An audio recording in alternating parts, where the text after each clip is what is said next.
Hello, welcome. If you enjoy these stories, check that you left a quick review and drop a comment where you're listening from. It can be where you're listening from, your favorite episode, anything. It's a small way to contribute and tell the algorithm to recommend my stories to more people like you. There is a particular kind of power that comes from being unable to say no. Not weakness, the opposite of weakness.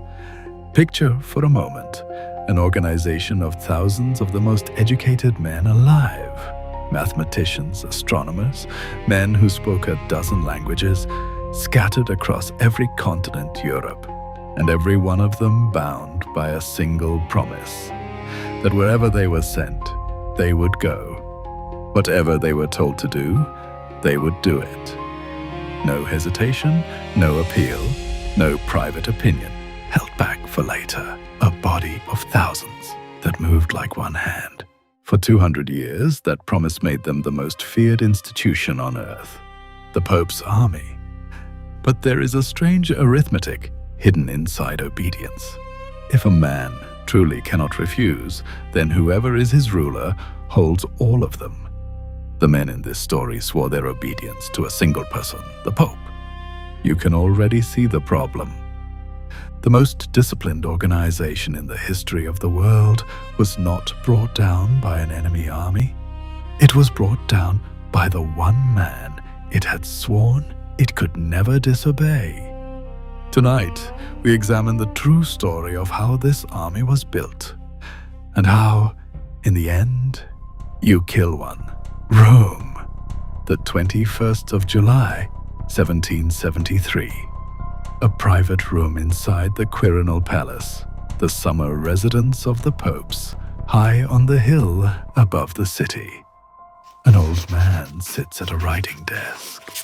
He is 67 years old, a Franciscan, and he has been pope for 4 years. His name, before Rome gave him a new one, was Lorenzo Ganganelli. History would remember him as Clement XIV.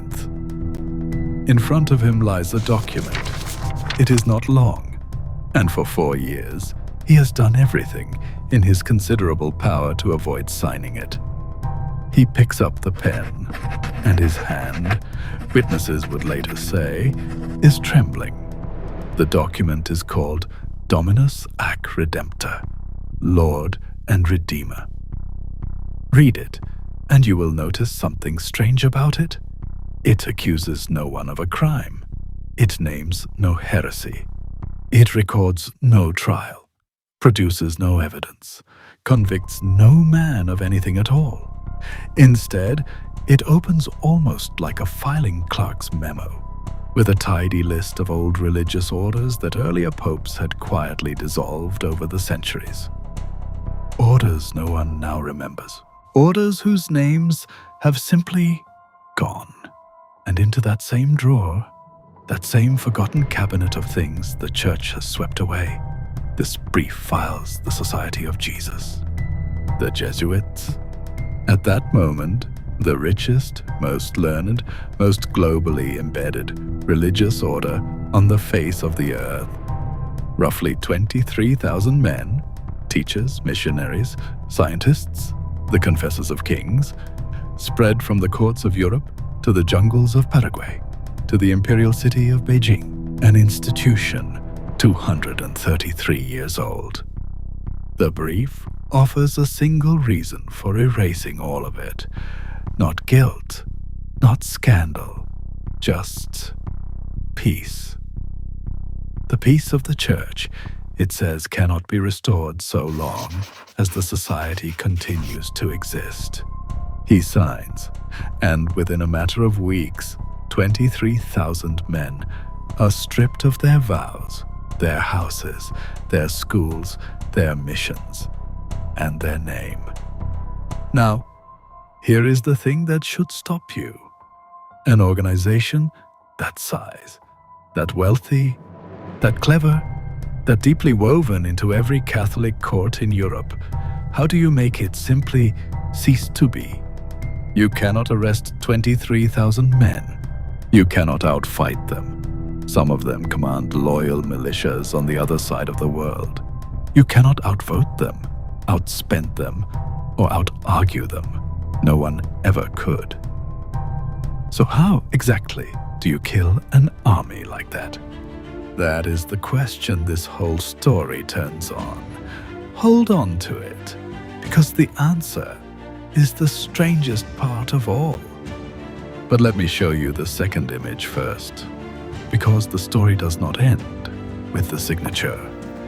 14 months later, the autumn of 1774, the same old man, Clement XIV, is dead. He had spent his final year a frightened wreck, sleepless, hollow-eyed, refusing to eat any food he had not personally watched being prepared, murmuring to those close to him that someone meant to kill him. And when death finally came for him, his body did something that made the men in the room go very quiet. It decomposed with alarming speed, far too fast enough that the diplomats and physicians gathered around the autopsy table began, very softly, to say a single word to one another: poison. The rumor moved across Catholic Europe in a matter of days, and it has never entirely died. The Pope who destroyed the Jesuits, whispered half a continent, had been poisoned by the Jesuits in return, reached back from the grave and pulled him down after them. It is a beautiful story. We will come back to it, and we will find out whether there is anything in it at all. But understand what is really on the table in that room. It is not just a dead pope. It is the corpse of the most powerful religious order the world had ever produced. An army of thousands that could not, by its own deepest vow, ever disobey the very man who had just signed it out of existence. How do you kill something like that? And what does it do to the man who has to hold the pen? But that is not where this story begins. To begin, we have to go back 252 years to a battlefield in the north of Spain, and to a young soldier standing on a wall he has no business defending, watching the cannon being wheeled into place below him. Welcome, Midnight Magnates. This is Mr. Calder. As the world goes quiet, we step into the shadows to uncover the stories that built our world. If you enjoy listening or falling asleep to the hidden history of power, fortunes made, and the human nature behind the price of greatness, then this is the place for you.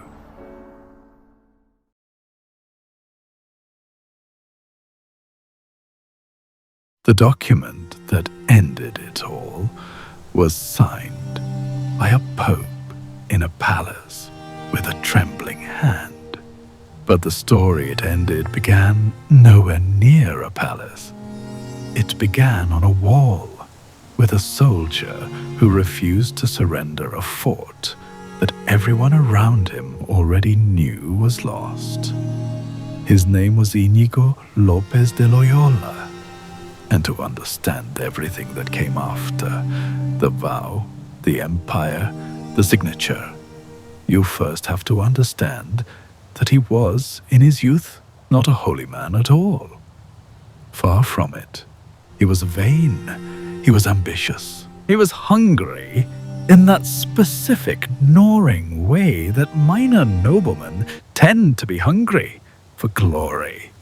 He was born in 1491 in a stone castle in the Basque country, in the green hills of northern Spain, the youngest of 13 children.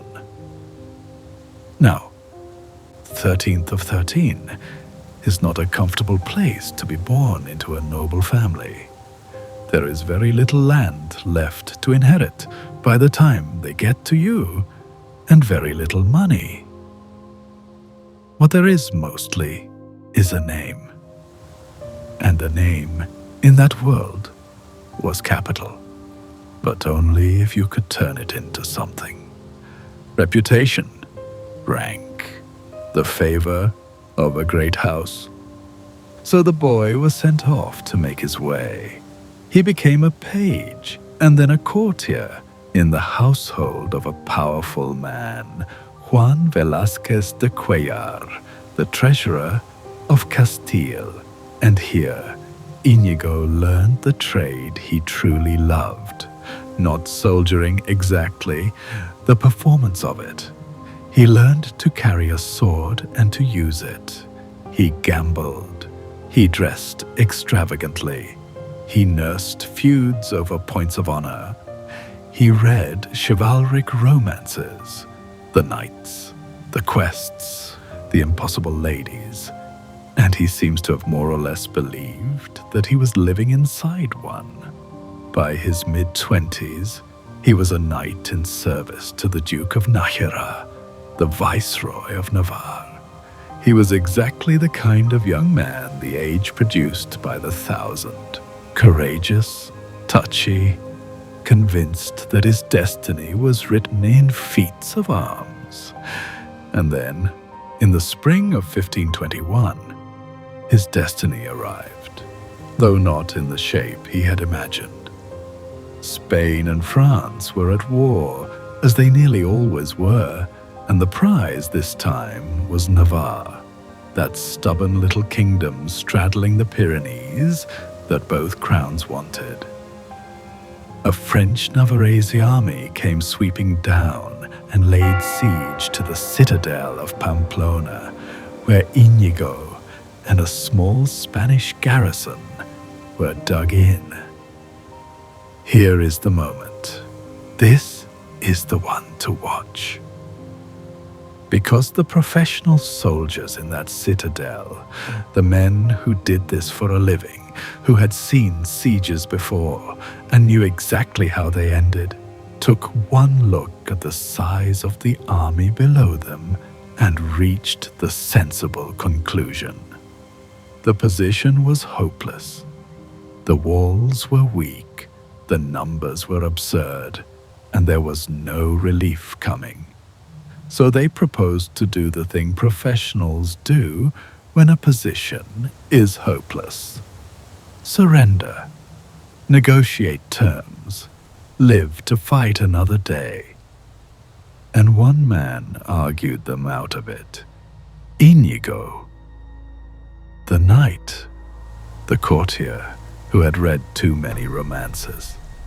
He would not hear of surrender. To yield without a fight was dishonor, and dishonor, to a man like him, was worse than death. It was the erasure of the only thing he actually owned. He argued, he insisted, he shamed them into it. And his will, this is the part to hold on to, his will prevailed. The garrison stayed. The fort would be defended. It was, by any military logic, completely the wrong call.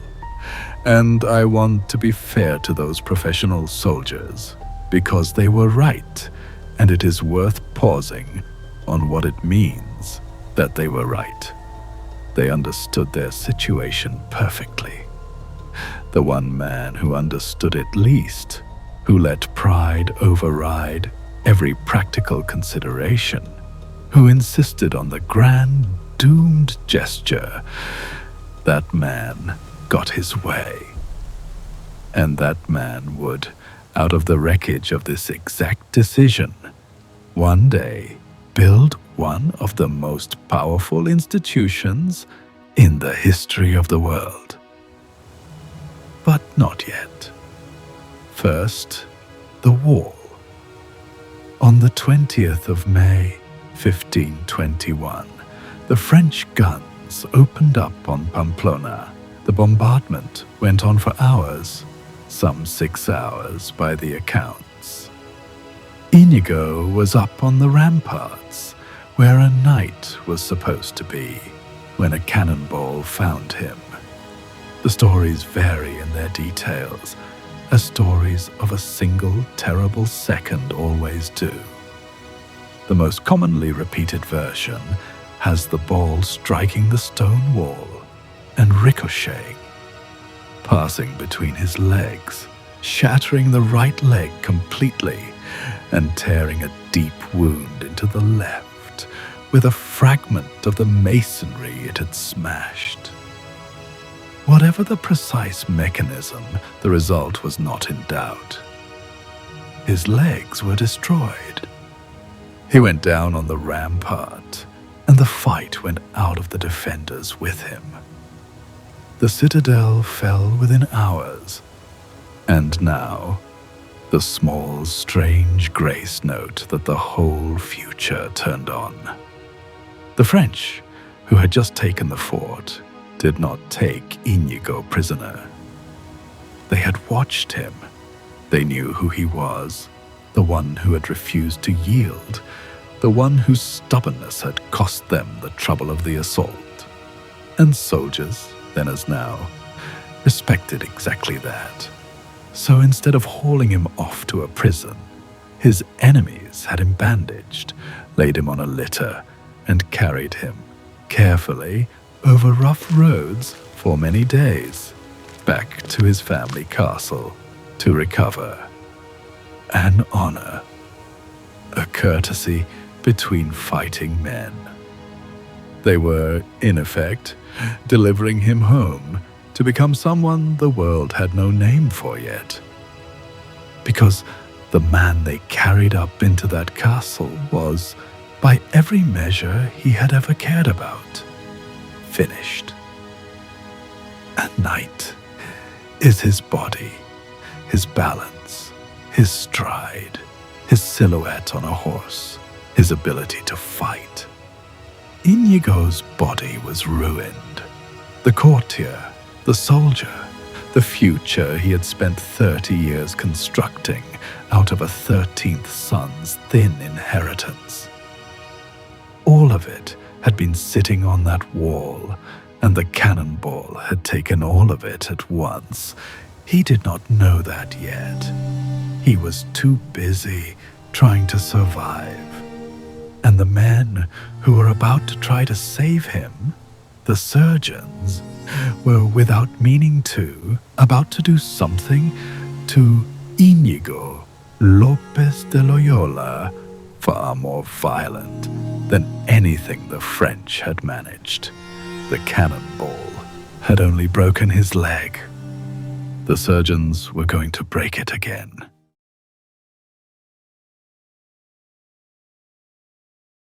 The leg had been set badly. That was the problem the surgeons found when Inigo finally reached home.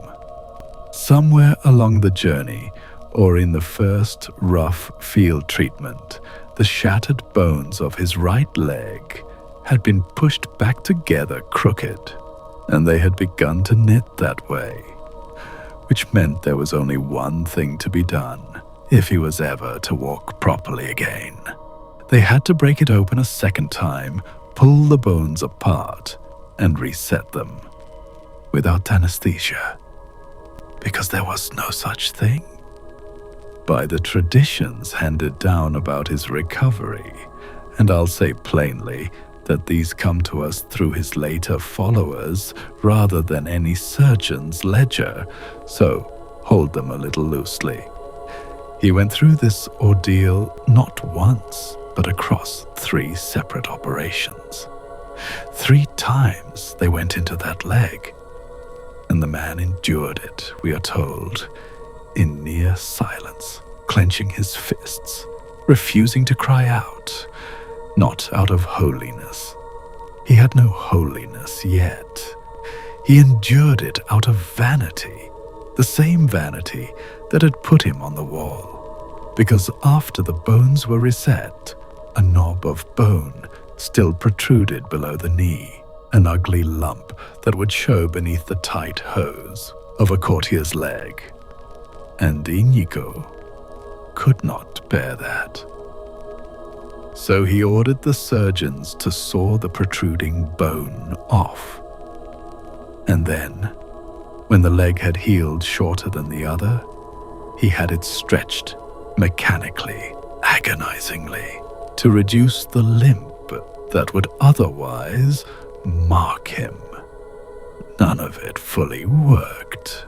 He would walk with a limp for the rest of his life. At one point during all this, he was so far gone that he was given the last rites, the church's farewell to the dying. He was expected not to survive. But he did survive. And then came the part no one had planned for: the boredom. Because a man recovering from 3 leg operations is a man confined to a bed for months, with nothing to do. And Inigo, to pass the endless hours, asked for the thing he had always loved. Books, specifically the chivalric romances, the tales of knights and quests and heroism that had shaped his entire idea of who he was. The castle didn't have any. This is, I have to say, one of history's better small ironies. The founder of an order that would one day run the finest schools on earth, that would produce astronomers and mathematicians and libraries. That man was radicalized at the decisive moment of his life by a bad library. The only 2 books anyone could find in the house were religious. One was A Life of Christ, written by a 14th century Carthusian monk, Ludolf of Saxony. The other was a fat collection of the lives of the saints. And with nothing else to read and nothing else to do, Inigo read them. Grudgingly at first. Then again. And as he read, lying there, he began to do something that would, in time, become the seed of everything. He began to notice himself. He noticed that his mind still drifted, naturally, to the old fantasies. He would spend hours imagining great deeds, winning glory, serving some noble lady, returning in triumph. And while he was imagining it, it thrilled him. But he noticed, and let me slow down for this, that afterward, when the daydream faded, he was left feeling dry, restless, empty, vaguely sad, without quite knowing why. Then other times, he would imagine the other thing. What if he did what the saints had done? What if he gave everything away and walked to Jerusalem barefoot and lived hard and holy for the rest of his days? And here was the strange part. While he imagined that, it also gave him a kind of joy. But when that daydream ended, the feeling stayed. The peace lingered. It did not curdle. It did not leave him empty. Same man, same bed. 2 different futures tried on in the imagination. And the difference between them was not in the excitement of the moment. Both were exciting. The difference was in the residue, what each one left behind once the first thrill had burned off. Now, I want you to notice what he has actually done here, because it is the quiet engine underneath this entire story. Inigo has invented, more or less by accident, on a sick bed, out of sheer boredom, a technology, a method for examining a desire honestly, not by asking, "Does this feel good right now?" Because everything tempting feels good right now. That's what makes it tempting. But by asking a slower, colder question. What does this actually cost me once the glow wears off? What is left in my hands the morning after? He built that instrument for himself.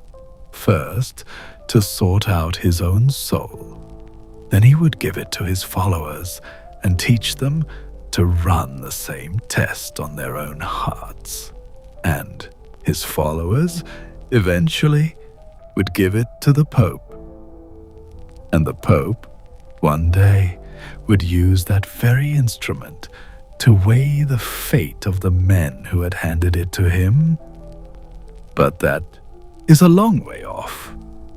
For now, it is just a broken soldier, learning to read his own feelings like a map. What matters at the end of these long months in bed is what the map told him.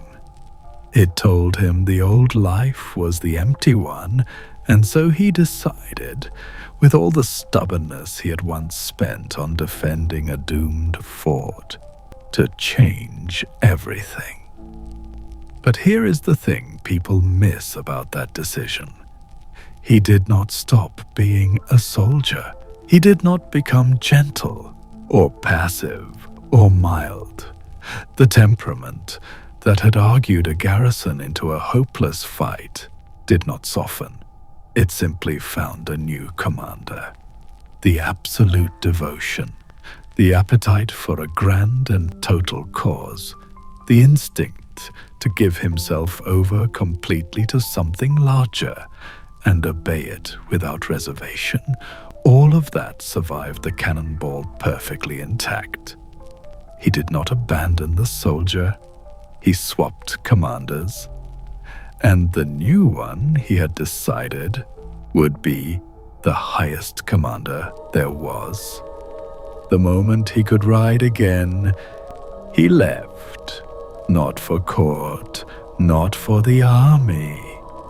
He rode toward a mountain, to a shrine high up in Catalonia, to perform one last time an act of chivalry, the strangest one of his life.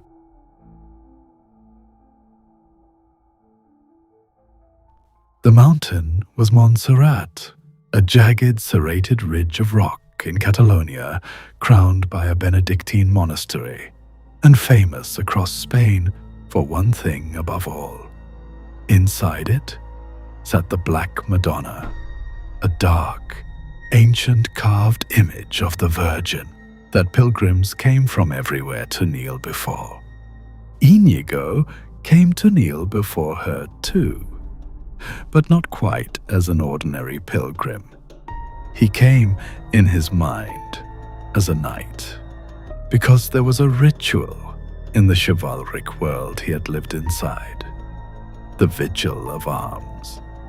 A young man on the eve of his knighthood would keep watch all night in the chapel, his weapons before him on the altar, praying and waiting for the dawn that would make him a knight. Inigo knew that ritual intimately. And on the night before the feast of the Annunciation, the 24th going into the 25th of March, 1522, he performed it. But he inverted it. He turned it inside out. He kept his all-night vigil before the Black Madonna. And when it was over, he did not take up his arms and ride off to war. He laid them down. He placed his sword and his dagger on the altar, the tools of the only trade he had ever known, the symbols of the only self he had ever been, and he left them there. He gave away his fine clothes to a beggar he met on the road, and put on rough sackcloth in their place. The night quite deliberately staged his own death. The sword on the altar was a funeral. And then the newly emptied man walked down off the mountain to the next town over, a place called Manresa, intending to stay only a few days. He stayed almost a year, 11 months from the spring of 1522 into the early part of 1523. And these 11 months are where the private soldier of the last chapter became something the world had not seen before. He lived as a beggar. He let his hair and nails grow, then later, worried he was performing his own holiness, cut them again. He prayed for 7 hours a day. He fasted to the edge of his health and past it. He found a cave, a hollow in the rock above the Calder River, just outside the town, and he spent long stretches there, alone in the dark, wrestling with his own mind. And it was hard. I want to be honest that it was hard, because the popular picture of a saint on a mountain tends to leave this part out. He was not floating in serene bliss. He was tormented. He swung violently between what he would later name consolation, a flooding sense of God's nearness and peace, and desolation, its opposite, a black, crushing emptiness, doubts, scruples so severe he was at times tempted to end his own life. He was mapping the whole terrain of the interior life the hard way, by walking through every part of it himself, including the worst of it. And then, one day, sitting by the river at Manresa, something happened that he could never afterward fully describe. He called it an illumination. He said later that in a single, overwhelming moment by the Calder, he understood more about the things of faith than in all the rest of his life combined. He did not report what he saw, only what it did. He got up a different man, settled, clear, certain of his direction, in a way he had never been before. Now, here is what I want you to take from Manresa, because it is not the mysticism, extraordinary as it was. It is what he did with it. Inigo did not simply have these experiences and move on. He wrote them down, methodically. He took notes on which spiritual movements led where, on how to tell true consolation from false, on how a person might be walked, step by step, through a structured process of examining his own soul and reordering his own desires. Over the next 20 years, those notes would be refined and refined again into a slim, strange, immensely practical little manual. A 4-week program. He called it the Spiritual Exercises. It would not receive the Pope's formal approval until 1548. And I want to frame that book plainly, because it is easy to miss what it actually was. Before the Society of Jesus owned a single school, or a single ship, or a single acre of land, before it existed at all, it owned a method, a reproducible, teachable, standardized technology for taking a human being and reorganizing, from the inside, what he wanted and whom he served. Inigo had figured out how to do to other people, deliberately and in 4 weeks, what the cannonball and the boredom had done to him by accident over a year. That method was the first asset. Everything else, the empire, the schools, the missions, The 23,000 men, everything else was built on top of it. But an asset like that, in the hands of a man with no credentials, made the authorities nervous.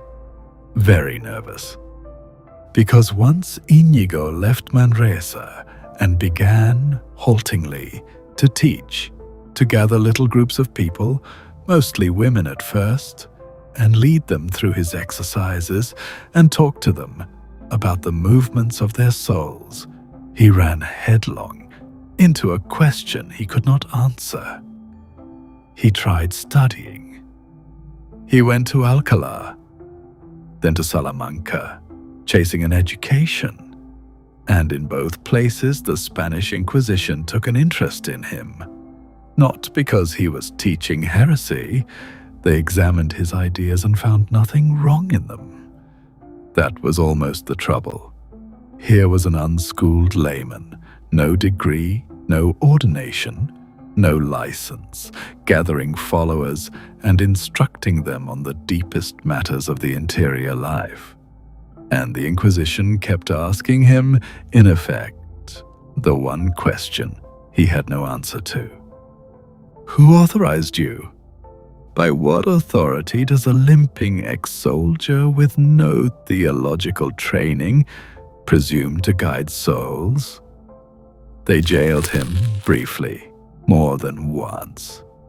They forbade him to teach certain things until he had studied for years.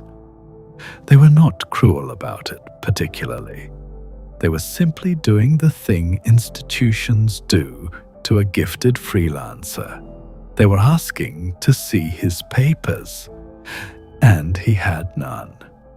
If these stories of ambition and reinvention are the kind of thing you find yourself drawn to in the quiet hours, I'd love to hear from you. Drop a comment and tell me, is there a person or an institution from history whose story you'd like to hear told this way? A fortune, an empire, a rise and a fall? Or simply an episode of this show that's stayed with you? I read them, and they genuinely shape what we cover next. Now, back to the man with no papers. Because Inigo had understood the lesson perfectly. His method was powerful. His experiences were real, but without authority, without someone above him to answer that one question, who sent you? He would spend the rest of his life as a suspect, a talented amateur, forever one nervous bishop, away from being silenced. So he made a decision that would, in the fullness of time, define everything. If he needed authority, he would go and get it, from the highest place there was. He would go to the great university of the age, earn the credentials that silenced the question, and then place himself and his method at the disposal of the one authority no inquisitor could challenge. He set out on foot for Paris.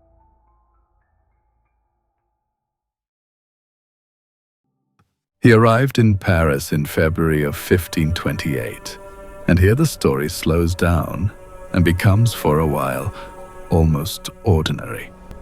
Because Inigo, who by now had begun to Latinize his name toward the form history would keep, Ignatius, did something unglamorous and enormously consequential. He became a student, a serious one. In his late 30s, sitting in lecture halls beside boys half his age, he set out to methodically acquire the education that would answer the Inquisition's question forever. It took him 7 years. He earned his Master of Arts from the University of Paris in March of 1535. But the degree is not why Paris matters. Paris matters because of a dormitory. At the Collège de Sainte-Barbe, Ignatius was assigned to share a room with 2 younger students. And I want you to sit with how small a thing that is. A room assignment, an administrative shrug, because these 2 roommates would become the first cell of a global institution.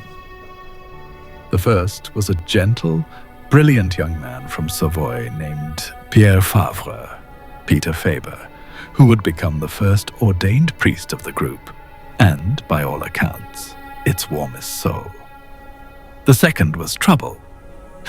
The second was a young nobleman from Navarre, from Xavier Castle, which is why history knows him not by his tangle of a family name, but simply as Francis Xavier. And Francis Xavier, at this point in his life, wanted absolutely nothing to do with Ignatius of Loyola. You have to understand who Xavier was. He was young, he was athletic, he was well born, he was ambitious in the ordinary worldly way, a champion runner, proud of his lineage, with his eyes fixed firmly on a comfortable and prestigious career in the church, the kind that came with income and status. And into his room moves this intense, limping, middle-aged man with the burning eyes and the disconcerting habit of asking people about the state of their souls. Xavier found him, by every indication, insufferable. He mocked him. He kept his distance. He was, frankly, embarrassed by him. There is a real pleasure to be had here, and I don't want to rush past it. The single greatest missionary the Catholic Church would produce in 1,000 years. The man who would carry this faith across the width of Asia, whose body would end up on a beach at the edge of China. That man had to be recruited. Slowly, reluctantly, against considerable sales resistance. He was not an eager volunteer. He was more like a wary investor who kept saying no and had to be worn down over years by a founder who simply would not take no for an answer. And the way Ignatius wore him down, according to the tradition, and I'll flag that this is the version handed down by the order rather than something we can verify line by line, was with a single question. He is said to have put it to Xavier again and again, patiently, letting it work. What does it profit a man to gain the whole world and lose his own soul? Xavier had staked everything on gaining the world, on the career, the status, the comfortable prestige, and Ignatius simply kept holding up the price tag, the same slow, cold question he had learned to ask on his own sickbed. What does this actually cost you in the end? Not now. At the end. It worked. It took a long time, but it worked. The runner stopped running, and once Xavier was in, he was all the way in. The reluctance, once broken, converted into a devotion that would eventually kill him at the far edge of the world. Favre and Xavier were the first 2. Others gathered. 4 more men came into the circle. Diego Lainez and Alfonso Salmeron, both formidable young theologians, Nicolas de Bobadilla, and the Portuguese Simão Rodrigues. 7 All told, counting Ignatius, 7 students bound together, not by a rule, not by an institution, none of that existed yet, but by his method.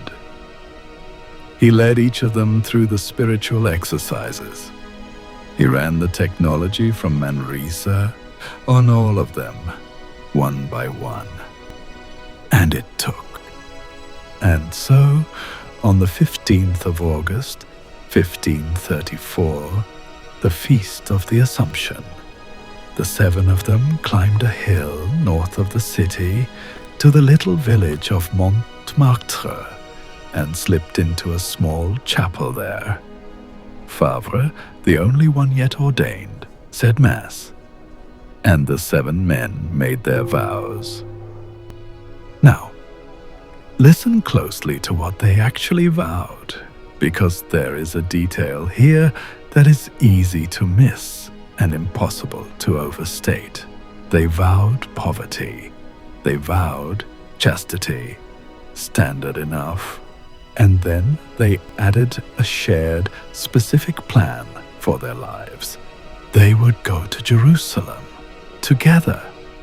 They would give themselves to the Holy Land, to the care of pilgrims and the conversion of unbelievers. But, and here is the clause, they added a condition, a backup. If, they said, we cannot reach Jerusalem within 1 year, if the way is blocked, if it simply proves impossible, then, in that case, we will go to Rome and we will place ourselves entirely at the disposal of the Pope to be sent wherever he wishes to send us, on whatever mission he chooses. I want to stop the whole story right here, on that clause, because everything hangs on it. The obedience to the Pope. The thing that would define these men, that would make them famous and feared across 3 centuries, that would eventually be the exact instrument of their destruction. It was not their founding dream. Read the vow again. Their founding dream was Jerusalem. The Pope wasn't even the plan. The Pope was the fallback, the contingency, the if all else fails. A line of small print at the bottom of the contract, the clause you write in and never expect to trigger. The safety net you assume you'll never fall into. They put their whole hearts into Jerusalem, and they put the Pope in the fine print. They had no way of knowing that the fine print was the only part of that document the future had any use for, because Jerusalem was closing. Even as they knelt in that chapel, the Mediterranean was turning into a war zone. The Ottoman Empire was at the height of its power, and the sea route east, the road to the Holy Land, was becoming, month by month, impassable to a band of penniless pilgrims. They would go to Venice, they would wait for a ship to Jerusalem, and the ship would never come. Which meant the clause they had never expected to need was about to become the whole of their lives. The backup plan was about to become the identity. The road to Jerusalem was about to become the road to Rome.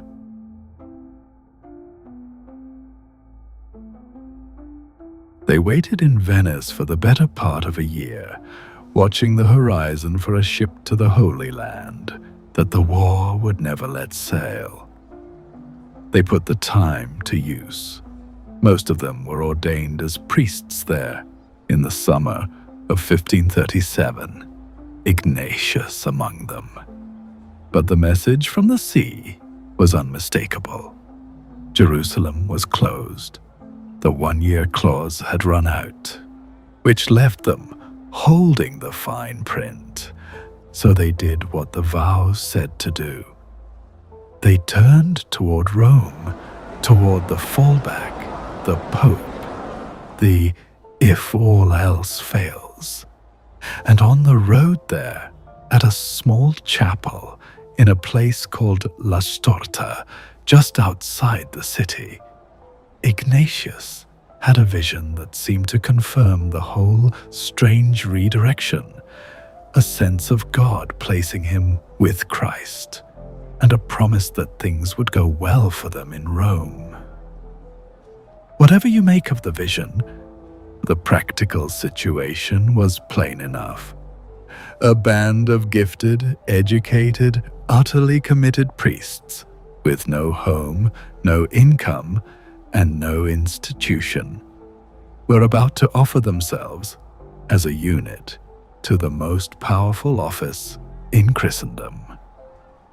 And the timing could not have been better, because the Pope needed exactly what they were selling. This was 1540. Consider what that meant in Rome. It had been just over 20 years since a German monk named Martin Luther had nailed up his complaints and set fire to the unity of Western Christianity. The Reformation was tearing across Northern Europe, whole nations, whole populations, walking out of the Catholic Church and not coming back. England gone, much of Germany gone, Scandinavia gone. The Church was reeling, defensive, bleeding territory, and desperately short of what any organization in that position most craves. Disciplined, capable, mobile, loyal talent. People you could send anywhere, who would go without complaint, and who were good enough to win. And here, walking up the road from Venice, was a self-assembling supply of precisely that. So the deal got done. It is worth seeing it clearly for what it was, not primarily a moment of shared sentiment, though there was plenty of piety on both sides, but an alignment of interests, the kind that gets written down and dated. The Pope had a desperate need for deployable men. These men had a desperate need for authorization, for someone to finally, permanently answer the Inquisition's question, "Who sent you?" Each had exactly what the other lacked. That is how institutions are actually born. Not from a feeling, from a fit. On the 27th of September, 1540, Pope Paul III signed a bull formally recognizing the new order. And I would like you to hear the name of that document, because whoever chose it was telling the truth without quite meaning to. The bull was called Regimini Militantis Ecclesiae, for the government of the Church Militant. The Church Militant, the fighting church, the founding charter of these men, cost the entire enterprise, right there in its title, in the language of war. And the name they took for themselves ran in exactly the same channel. They did not call themselves a brotherhood, or a fellowship, or a fraternity, the way religious groups usually did. They called themselves the Compañía de Jesús, the Company of Jesus. Now, to our ears, company sounds like commerce, a firm, a corporation. But to a Spanish soldier of the 16th century, and Ignatius was exactly that, a compañía meant something much more specific. It was a military unit, a company of soldiers, a body of fighting men under a captain. That is the word they chose for themselves, deliberately, knowingly, a former soldier and his lieutenants forming up as a company under a captain they took to be Christ himself. chartered by a document about the church at war. Everything about the founding is soaked in the vocabulary of an army. The soldier founder, the company, the militant church. Hold that, because it is the through line of this entire story, the thread that runs from this chapel all the way to that trembling signature in the Quirinal. These men organized themselves like an army. In time, they would recruit like an army, train like an army, and be deployed across the world like an army. And an army, whatever else you can say about it, has one defining feature. It exists to obey. It is built from the ground up around a chain of command. You can point it at a target, and it moves as one. That is its genius. It is also, though no one in that chapel was thinking about it, the one thing that makes an army possible to disarm. You do not have to defeat an army in the field if you can reach the top of its chain of command. You just have to give it a different order. But that is centuries away. For now, the company had its charter capped at first at a modest 60 members, a ceiling that would be lifted a decade later once it became obvious how absurd a limit that was, and a company needs a captain. So the founding members gathered in the spring of 1541 to elect their first superior general, their father general, the man who would command the whole enterprise for life. They elected Ignatius. Of course they did.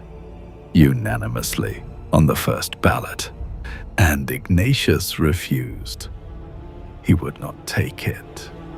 He judged himself unworthy of the office. He pointed, of all things, to the vanity and the worldly and licentious appetites of his youth, the courtier and the gambler and the duelist he had been before the cannonball.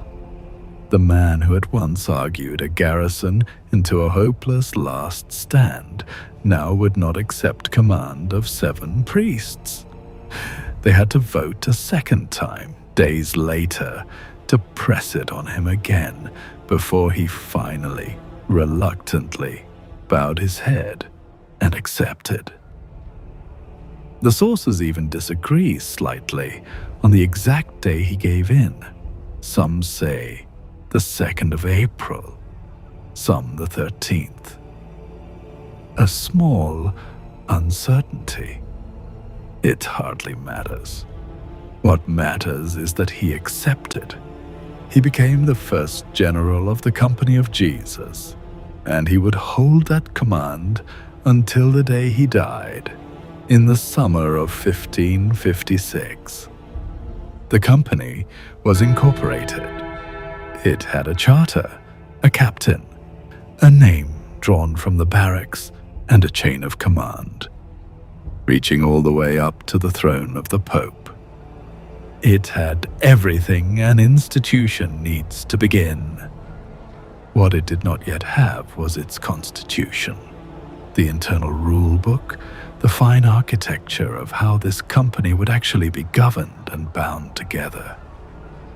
Ignatius would spend much of the rest of his life writing it, and when he was done, he would have built the single most important sentence these men ever swore, the clause that would make the Company of Jesus unstoppable across the whole face of the earth.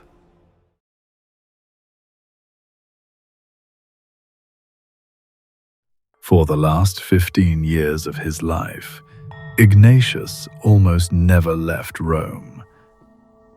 It is a strange thing to sit with. The soldier who had wanted glory on distant battlefields, the pilgrim who had walked to Paris and dreamed of Jerusalem, spent his final years as an administrator behind a desk. He ran the company by letter. Thousands of them went out from that small set of rooms in Rome to his men scattered across Europe and beyond. And in those same rooms, with the help of his secretary, a meticulous man named Juan Alfonso de Polanco, he built the thing that would outlast every one of them. Not a battle, not a mission, a document. The constitutions of the Society of Jesus, the rule book, the internal architecture, substantially finished by around 1553, and it is here, not on any wall at Pamplona, that the real machine gets built. So let me take you through it slowly. Start with the shape of command. Most religious orders of that age were, in a sense, democratic and rooted. Monks elected their abbots and stayed put. A Benedictine belonged to his monastery the way a tree belongs to its soil, bound to one place by the daily round of communal prayer, the fixed hours in the choir. Ignatius built almost the opposite. The society would be governed from the top down, through a clear chain of command that contemporaries compared, immediately and openly, to an army. At the head, a single superior general, elected once, and then serving for life. Beneath him, provincials running whole territories. Beneath them, local superiors. Orders flowed down the chain. And critically, Ignatius freed his men from the fixed communal choir that anchored the old orders to one spot.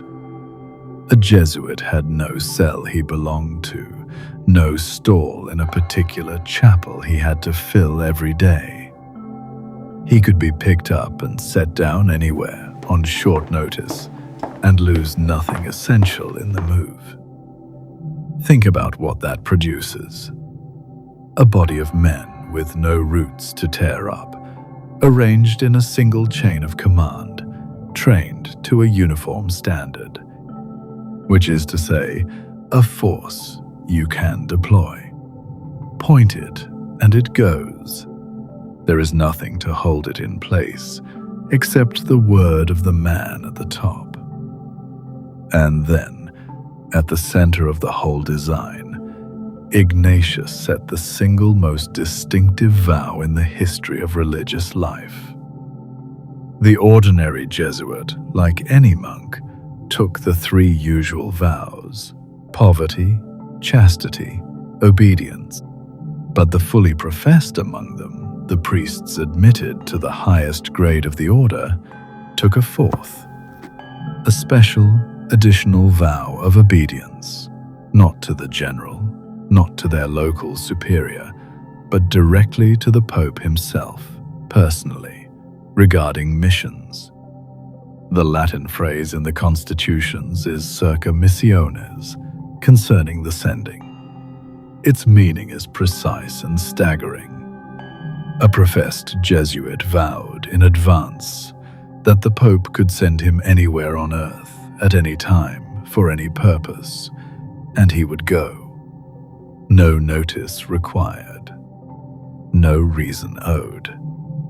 No right of refusal reserved. A man in Rome in 1553 was vowing obedience to commands that had not been given, from popes not yet born, for reasons not yet imaginable, and vowing, in advance, to obey all of them. Ignatius did not treat this as one rule among many. He called the fourth vow our beginning and principal foundation. The beginning, the foundation, not a feature of the society, the thing the society was built on and around. Everything else was the house. This was the ground. And there is one more turn of the screw. Easy to miss and worth pausing on, because it fuses two things people usually keep separate. That fourth vow was not only a spiritual act, it was also the gate to power inside the order. Only the professed took it, and only the professed could hold the society's high offices. So the very act of vowing total obedience to the Pope was, at the same time, the qualification for command. The men who ran the company were, by definition, the men who had most completely given away their right to refuse. Devotion and authority welded into a single instrument. You could not rise without first laying down your will. Now, how far does that obedience go? Ignatius answered that question too, and his answer is the most famous and most disturbing phrase he ever produced. He set it down at length in a formal letter to his men in Portugal in 1553, and it runs through the Constitution's treatment of obedience like a spine. A Jesuit under obedience, he wrote, should let himself be moved and directed by his superior exactly the way a corpse lets itself be moved, perinde ac cadaver, as if a corpse. A dead body offers no resistance to the hands that carry it. It has no preference about where it is taken. It does not argue. Or, he said, like an old man's walking stick, which serves equally well in whichever hand picks it up, for whatever purpose. That, Ignatius taught, was the ideal. Not merely to do what you were told while privately disagreeing. That was the easy, lesser thing. He asked for more. He asked for the obedience of the understanding that a man should bend his own judgment to match the command, should actually try to see the rightness of what he had been ordered to do. Not gritted teeth, a surrendered mind. I want to be careful and fair here, because it is easy to make this sound like mere fanaticism, and the men who lived it did not experience it that way. To them, this was the highest freedom. The peace of having handed the whole weight of the self to a wiser hand, the way a soldier finds a kind of relief in trusting his commander absolutely. Ignatius had felt exactly that relief on his sickbed when he swapped one commander for another. This vow was that private discovery turned into an institution. It made these men extraordinary. It made them fearless, mobile, tireless, unbreakable in argument, willing to sail to the far side of the world and die there on a word. Everything they were about to accomplish, and they were about to accomplish a staggering amount, flows directly out of this single, total surrender of the will. And here is the only observation I'll make about it, and then I'll let it lie. A thing like this vow is not simply a strength, and it is not simply a weakness. It is one fact, and which of the two you are looking at depends entirely on where you are standing. From inside the order, it reads as power, the ability to move as one, to trust completely, to be pointed at any task, and to arrive. From a certain distance, it reads as something else entirely, a body of thousands of capable men who have contractually agreed, all of them, never to refuse a single individual. A strength and a vulnerability, very often, are not two different things. They are the same fact, seen from opposite ends. The Jesuits had just built the most powerful version of that fact anyone had ever attempted. They had made a sword that could be pointed anywhere. It did not occur to anyone, in the warm confidence of the founding, to ask what would happen the day the hand on the hilt decided to point it at the men holding the blade. Ignatius did not live to see any of what his machine would do. He died in Rome, quietly, in the summer of 1556. No grand deathbed scene, his companions not even certain, at first, that the end had come. He left behind a small order, a few hundred men. He also left behind the constitutions, the exercises, and the vow. The instructions for building the most formidable religious institution the world had ever known were now written down, and the men who had them were about to carry them to the ends of the earth. One of them had already gone.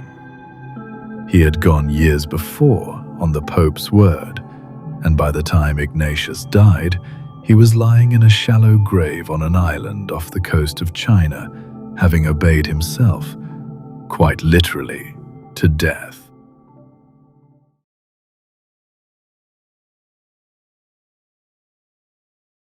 Francis Xavier did not choose Asia.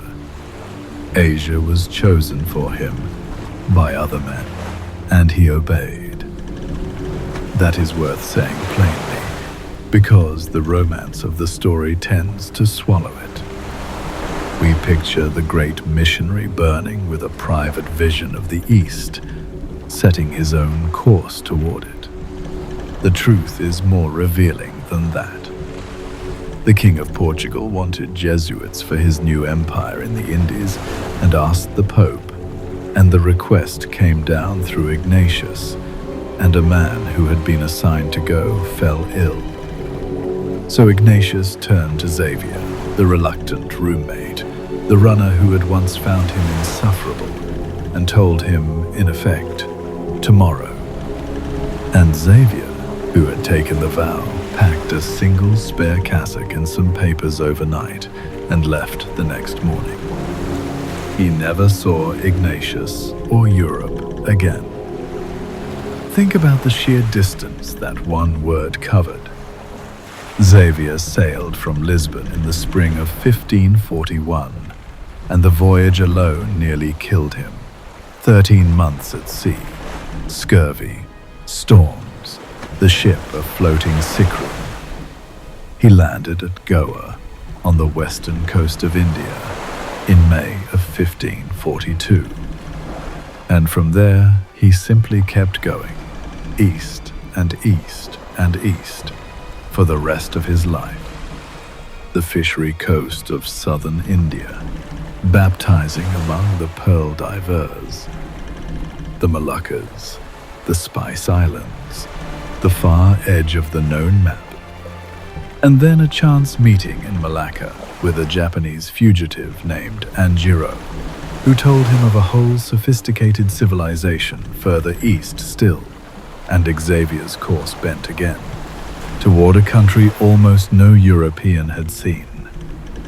He reached Japan in 1549, landing near Kagoshima, and Japan changed him, changed the entire Jesuit approach to the world.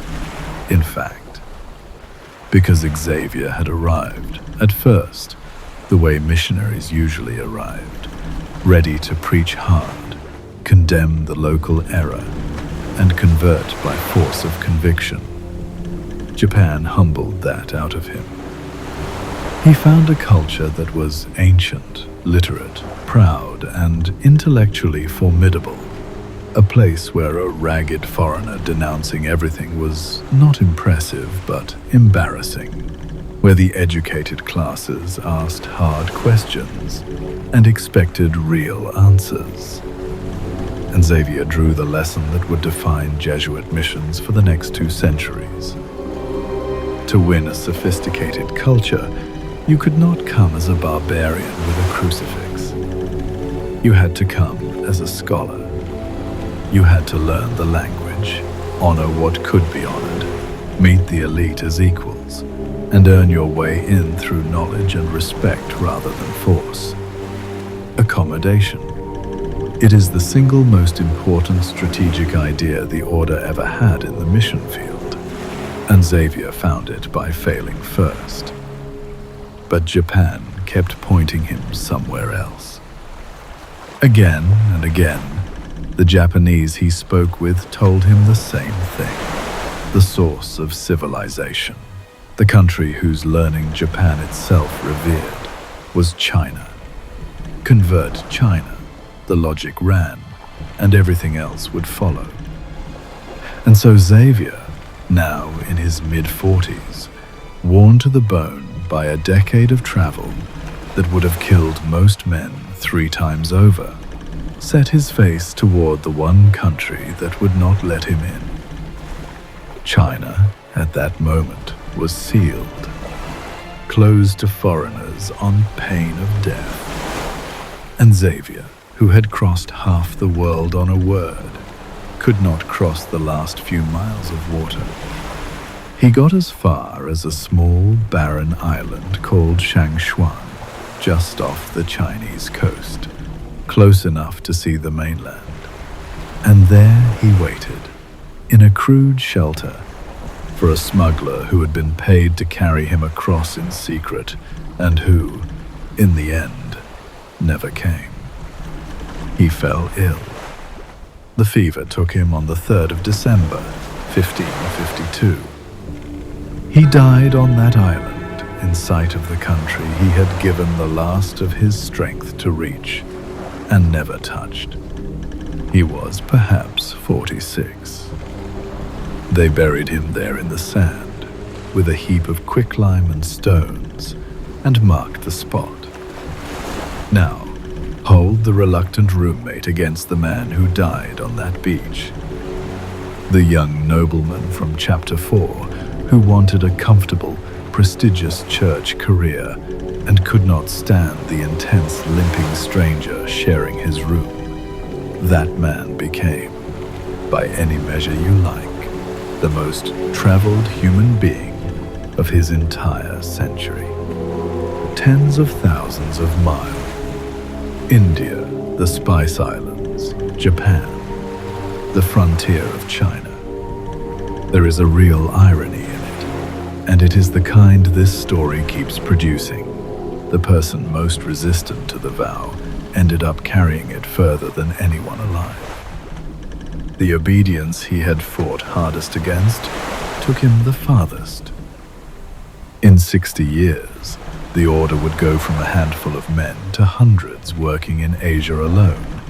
By the early 1600s, more than 500 Jesuits laboring across Portuguese, Africa, and Asia, where a single lifetime earlier there had been fewer than 50. An astonishing rate of growth. And every one of them rode out along the same roads Xavier had opened. Obedience at one end, deploying the man, and at the other end, the ships. The Jesuits did not own the ships. They did not own the trade routes, the ports, the fortresses, the supply lines that made their global reach possible. All of it belonged to crowns, to Portugal, and later to Spain and France. The Order's astonishing worldwide presence was, from the very first voyage, leased, built on top of an empire that belonged to kings. It was a magnificent arrangement while the kings were pleased. But a thing you are lent is a thing that can be taken back. The reach that carried Xavier to the edge of China ran on someone else's ships, and someone else, one day, might decide he wanted them for other cargo, and the Jesuits off them. For now, though, none of that shadow was visible. Xavier was dead on his island, and China was still closed. But the door he had thrown himself against would open, not 30 years later, and not to a man who came preaching.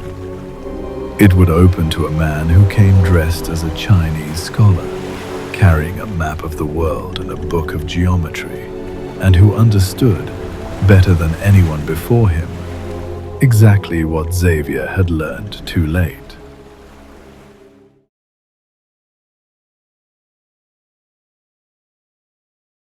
His name was Matteo Ricci, and he did the thing Xavier could not. He got into China, but he did it by becoming, as nearly as any European ever has, Chinese. Ricci arrived in the Portuguese enclave of Macau in 1582, and the following year he slipped into the interior. And he had studied Xavier's lessons so thoroughly that he pushed it past anything Xavier had imagined. He did not come as a Western priest asking to preach. He came as a scholar.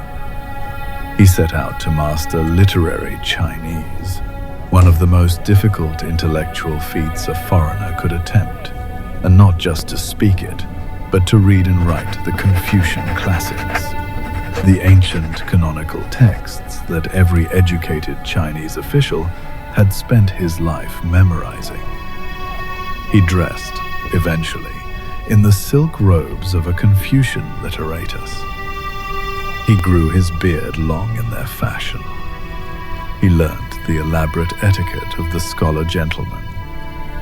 He presented himself as a Ziru, a learned man from the West, come to China out of admiration for its civilization.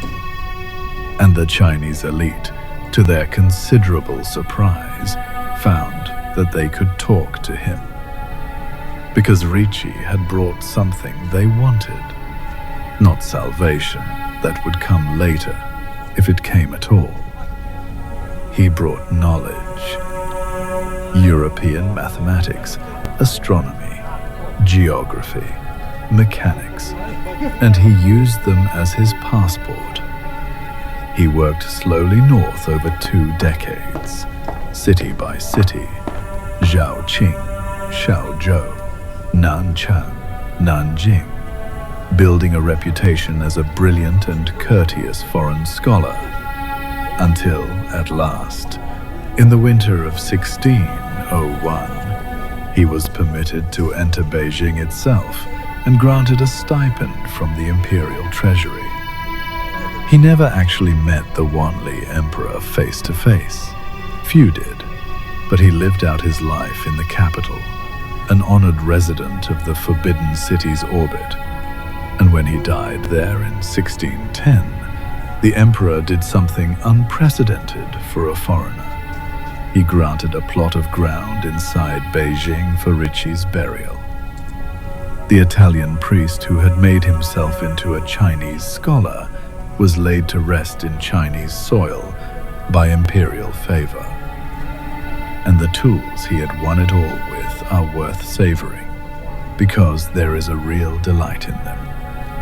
He drew the Chinese a map of the world, the Kunyu Wangguo Quantu, the first map in Chinese to show the Americas, and, wisely, he placed China near the center of it, which pleased his hosts enormously. He sat down with one of the great scholar officials of the age, Xu Guangqi, and together they translated Euclid's geometry into Chinese for the first time. He brought clocks, prisms, instruments. Consider what that means about the whole enterprise. The single most successful penetration of imperial China by the West in that entire era was accomplished with no army, no fleet, no threat of force whatsoever. It was accomplished with a telescope, a world map, and better mathematics than the imperial astronomers could produce. Ricci's successors, men like Adam Schalvon Bell and Ferdinand Verbiest, would go on to run the Chinese Imperial Astronomical Bureau itself, correcting the emperor's own calendar. Foreign priests in charge of measuring the Chinese heavens. It is one of the strangest and most brilliant chapters in the history of the order, and it worked precisely because Ricci had understood that influence flows to whoever makes himself useful in the master's own language. But there is a shadow in the Ricci story, and it is the reason I am telling it to you here, at the height of the Golden Age, rather than letting it stand as a simple triumph. Because the China mission was not, in the end, destroyed by the Chinese. It was destroyed from Rome. Here is what happened. Ricci's whole strategy rested on a judgment call that the Confucian rites, the ceremonies in which Chinese officials honored their ancestors and honored Confucius, were civic and cultural acts, expressions of respect, not idol worship. On that basis, he permitted Chinese converts to keep practicing them. It was the hinge the entire mission swung on. Without it, no Chinese official could ever have become a Christian without renouncing his own family and his own state, and the mission would have been impossible from the start. Rival orders disagreed. Dominican and Franciscan missionaries, arriving later and working among ordinary people rather than the court, looked at the same rites and saw idolatry, plain and simple. And so began the long, grinding dispute that historians call the Chinese rites controversy, a fight that dragged on for more than a century, argued back and forth in Rome, decree and counter-decree, until finally the papacy came down, hard and permanently, against the Jesuit position. Rome ruled that the rites were forbidden. Chinese Christians could not honor their ancestors. The accommodation was over. And the Chinese response was exactly what Ricci would have predicted and dreaded. The Kangxi Emperor, a sophisticated, tolerant ruler who had rather liked his Jesuit astronomers, regarded a foreign pontiff, presuming to tell Chinese subjects they could not observe the most basic rites of their own civilization, as an intolerable insult to Chinese sovereignty. Who was this bishop in Rome to overrule the customs of the Middle Kingdom? The imperial welcome cooled into suspicion, and then into persecution. The mission field that Ricci had spent 30 patient years prying open slowly swung shut and would not truly open again for 200 years. Here was the Order's most gifted man, doing his most brilliant work, succeeding beyond any reasonable hope in the field. And what undid him was not the enemy in front of him.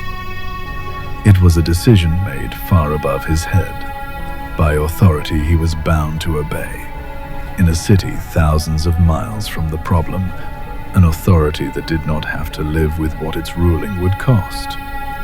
The men on the ground had built something extraordinary. The men at headquarters unbuilt it with a document. That is the whole China mission in one line, and I'll let it pass for now without pressing on it. But it is the kind of thing you notice once and then cannot stop noticing. The order that could not be beaten in the field could always be beaten from Rome. For now, though, the field was flourishing, and China was only the most spectacular front of it. The missions had won the far corners of the map. But the deepest conquest, the one that mattered most to the Order's power, was not happening in Beijing or Goa or the jungles of the New World at all. It was happening much closer to home. It was happening in classrooms full of the sons of Europe's ruling families.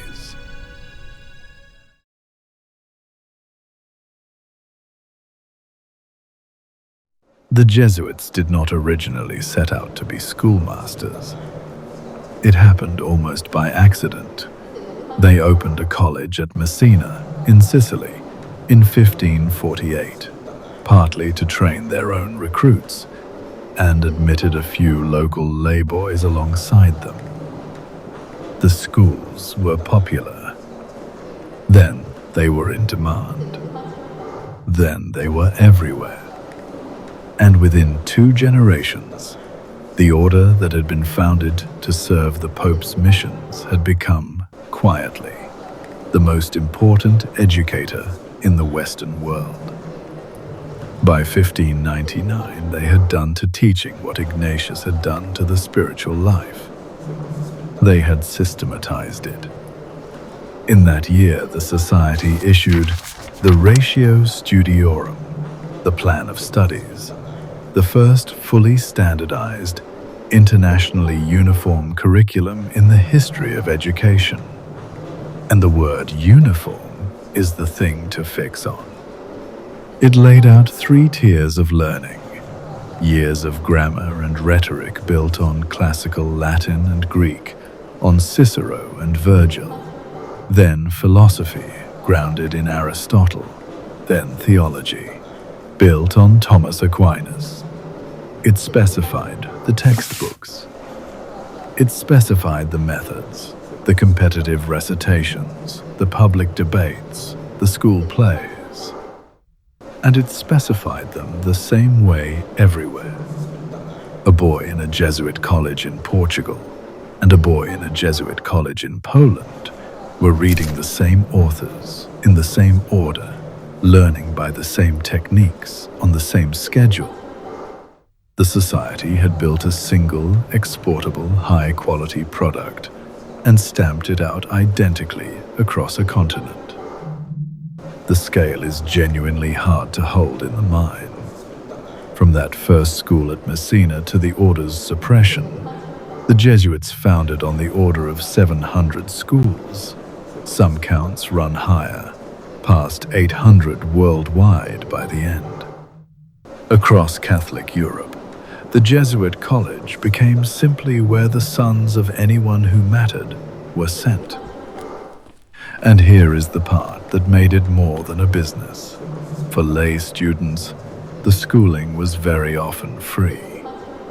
The order took no tuition from most of the boys who filled its classrooms, which meant a gifted commoner's son could receive one of the finest educations available in Europe at no cost, and meant, in turn, that the Society's goodwill and the Society's influence reached down through every layer of society, not just the top. Now, what does a machine like that actually produce? It produces graduates, decades of them. And this is where the schools stop being about education and start being about power. So let me put it as plainly as I can. If you educate the sons of the aristocracy, the judiciary, and the clergy, if you have their minds for the most formative years of their lives, ages 10 to 18, the years when a person's deepest habits of thought are set, then you do not need to lobby those men when they grow up. You do not need to win the future minister, the future bishop, the future judge, because you formed him. He learned to think in your classroom. He associates rigor and learning and his own best self with the men in black robes who taught him. The deepest form of influence is not pressure applied from outside.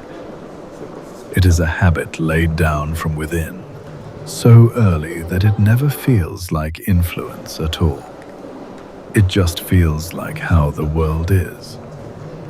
That is the soft power engine of the entire order, stated flat. And notice, this is the point I want to leave you with, that it is not separate from the vow.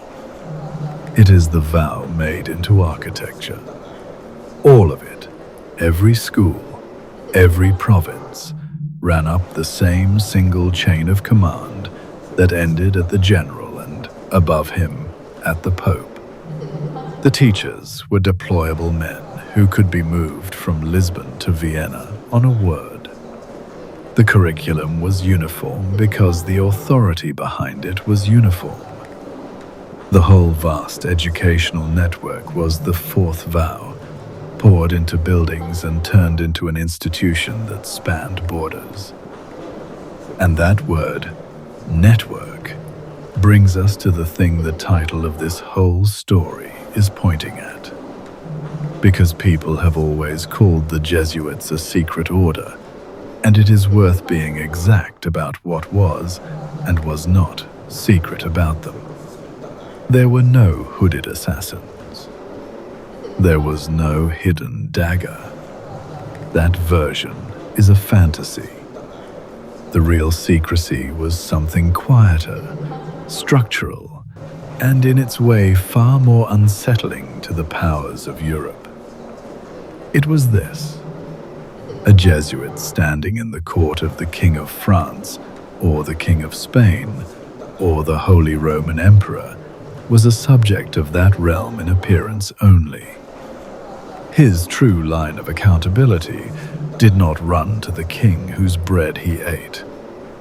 It ran, invisibly, out of the country entirely, across the border, over the Alps, to a foreign prince in Rome, to the general of his order and beyond him to the Pope, to whom he had sworn a personal obedience no king could command or countermand.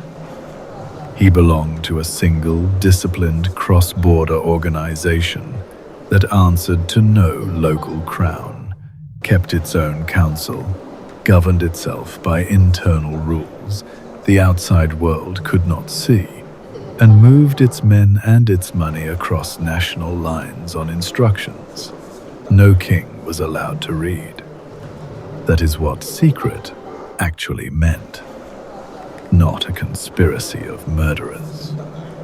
A parallel structure of allegiance running underneath the visible map of Europe, loyal to someone else.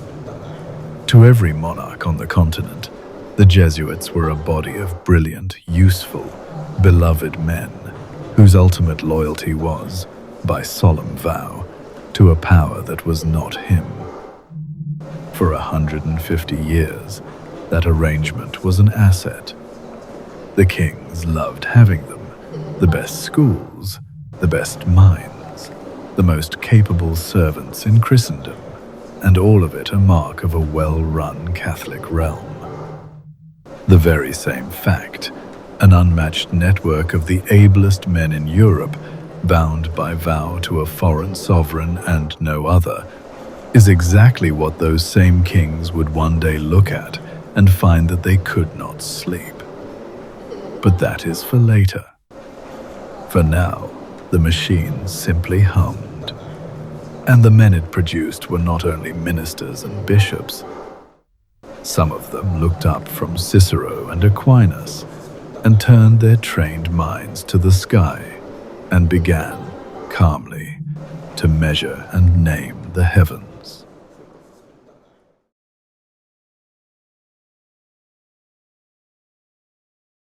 Let us leave the courts and the mission fields for a little while and look up. Because for all the talk of power and influence and vows, there is a gentler truth about these men that is easy to lose.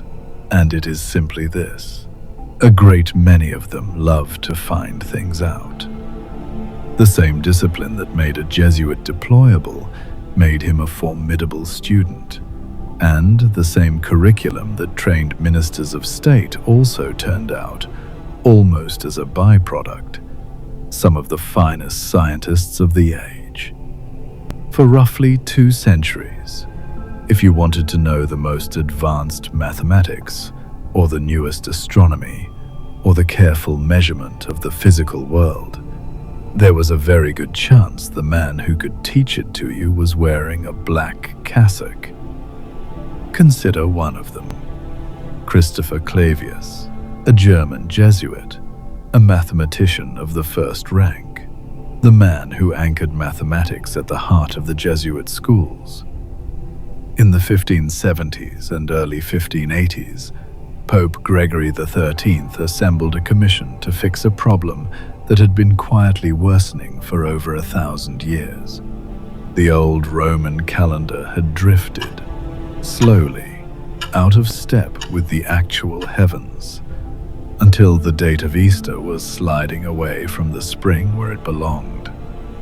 Clavius was the senior mathematician who worked out the correction, the careful adjustment of leap years, the 10 days that had to be simply skipped to set things right. The result is the calendar hanging on your wall, the Gregorian calendar. When you write today's date, you are using Clavius's arithmetic, a Jesuit's mathematics, still running the world's days 4.5 centuries later. And Clavius was one of many.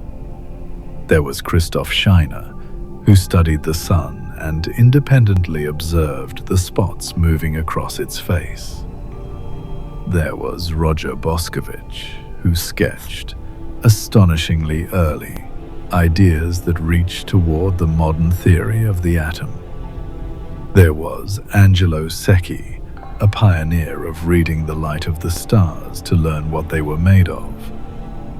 The order built observatories across the whole span of its reach, a global web of them, and pursued so many careful measurements of the trembling of the earth that seismology, the science of earthquakes, was for a time simply nicknamed the Jesuit science. These were not dabblers. They were, many of them, among the best in the world at what they did, and they did it quietly, in the hours left over from teaching and prayer. But my favorite of all their scientific legacies is written on the face of the moon, and it comes with a very human joke folded inside it. In 1651, 2 Jesuit astronomers in Italy, Giovanni Battista Riccioli and his collaborator Francesco Maria Grimaldi, published a great work of astronomy, and in it they included a detailed map of the moon. Now, someone had to decide what to call all the craters.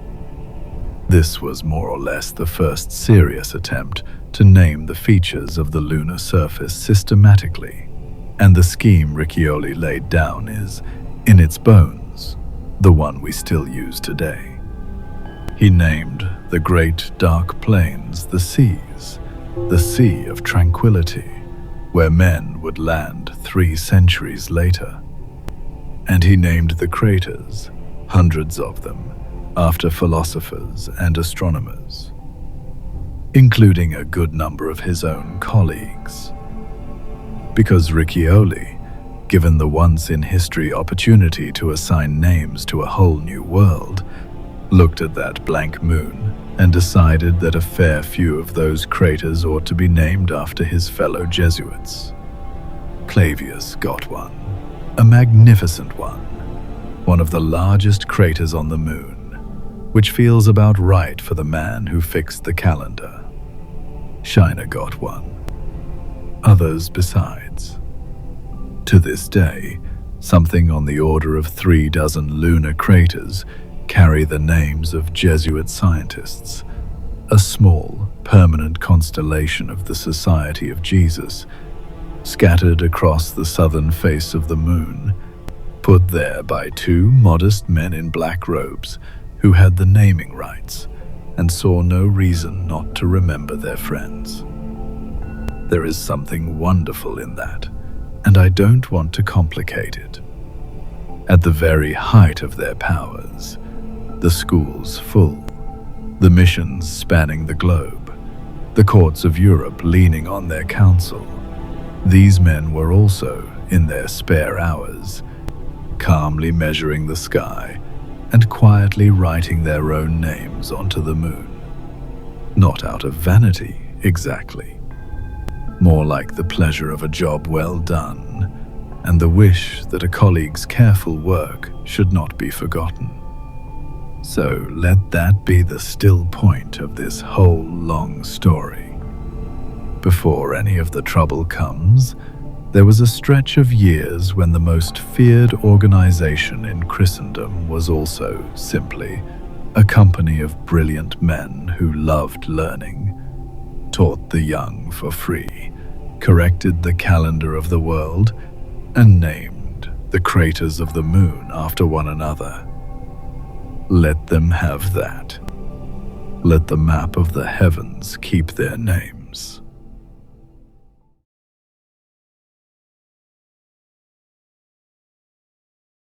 Deep in the interior of South America, in the green country where the borders of what we now call Paraguay, Argentina, and southern Brazil run together, the Jesuits built something that had no real precedent and has had no real successor.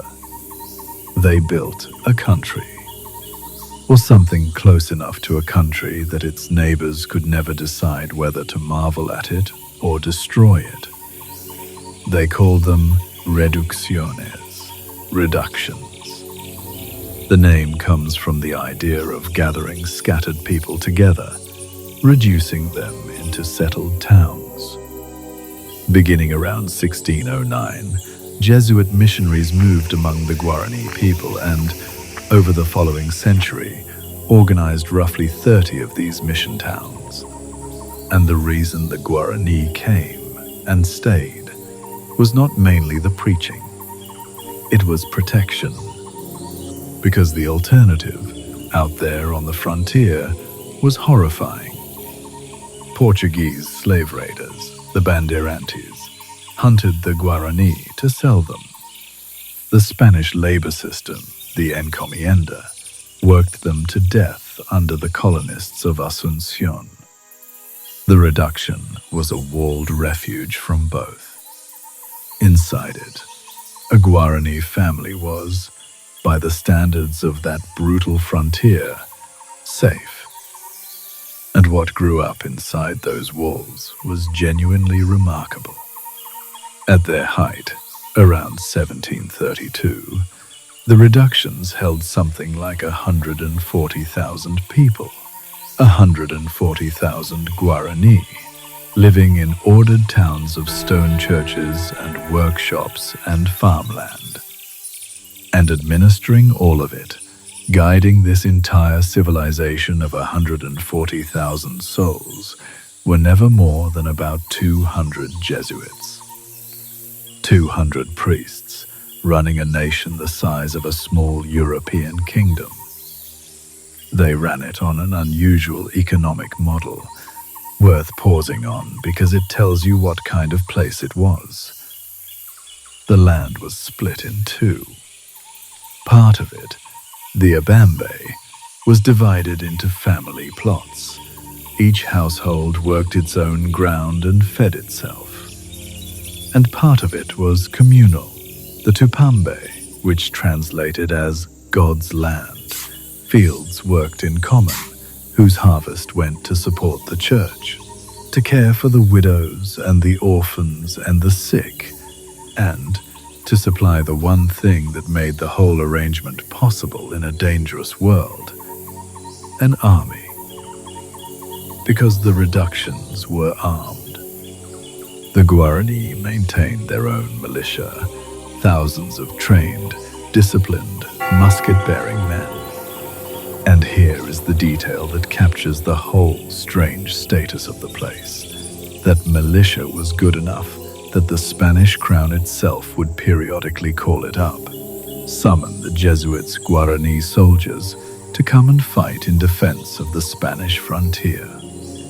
So you had a self-governing, self-supporting, self-defending society of 140,000 people, with its own economy and its own army, sitting inside the borders of the Spanish Empire, and answering not to the Spanish viceroy, but to the Jesuit provincial, and above him, to Rome. Say that back slowly. A large, armed, prosperous territory inside the King of Spain's own dominions did not, in any meaningful sense, take its orders from the King of Spain. It took them from an order of priests whose ultimate loyalty ran across the ocean to a foreign prince in Italy. The order's enemies had a phrase for it. They called it a state within a state, a Jesuit republic. And I want to be careful and honest about that phrase, because it was never a neutral description. It was an accusation. It came from the mouths of resentful Spanish colonists who wanted Guarani labor and couldn't get it, from Portuguese officials who wanted the land, and later from Enlightenment writers who wanted the order gone. A state within a state is what the Jesuits' enemies saw when they looked at Paraguay. Whether it was a fair description of a refuge that sheltered 140,000 people from slavery, that is a different question, and a harder one, and the men who used the phrase were not interested in it. But you can see, can't you, why the phrase frightened the powerful. Whatever else the reductions were, they were living proof of what this order actually was. Not a charity, not a school system. A body capable of organizing, governing, taxing, and arming an entire population, and doing it in service of a chain of command that ended outside the kingdom.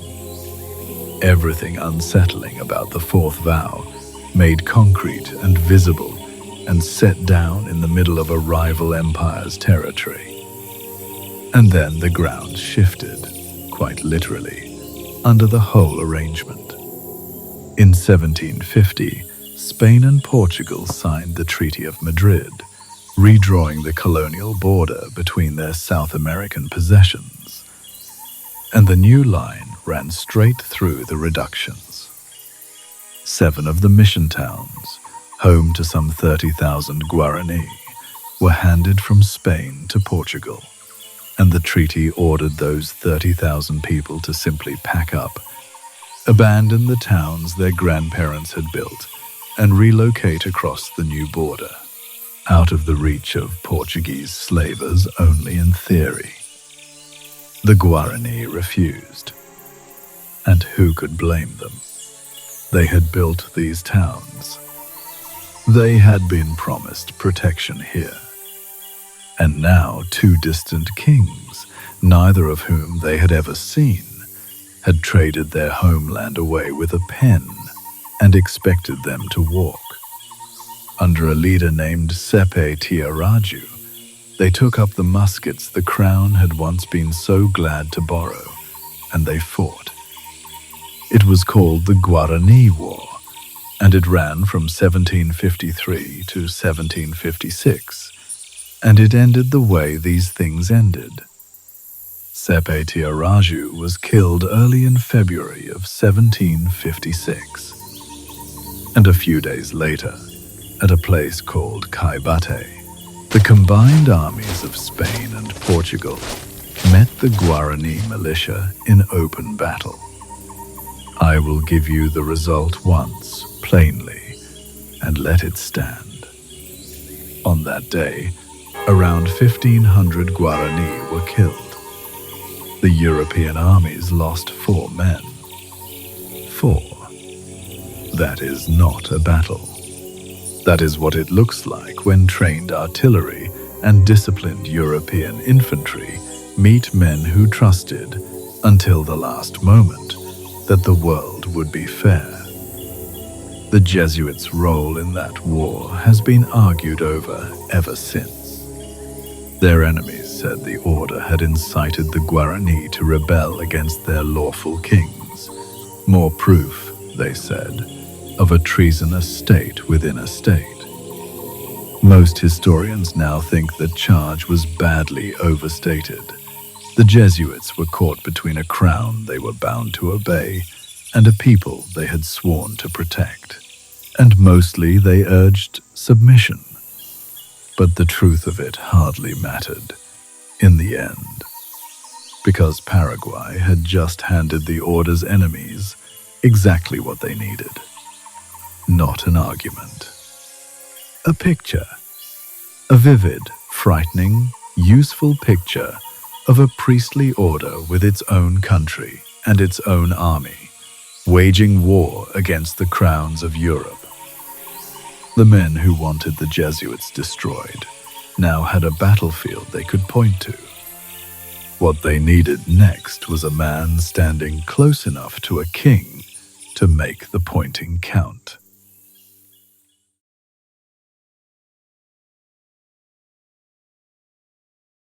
There is a room in every palace that no one thinks about, and everyone should.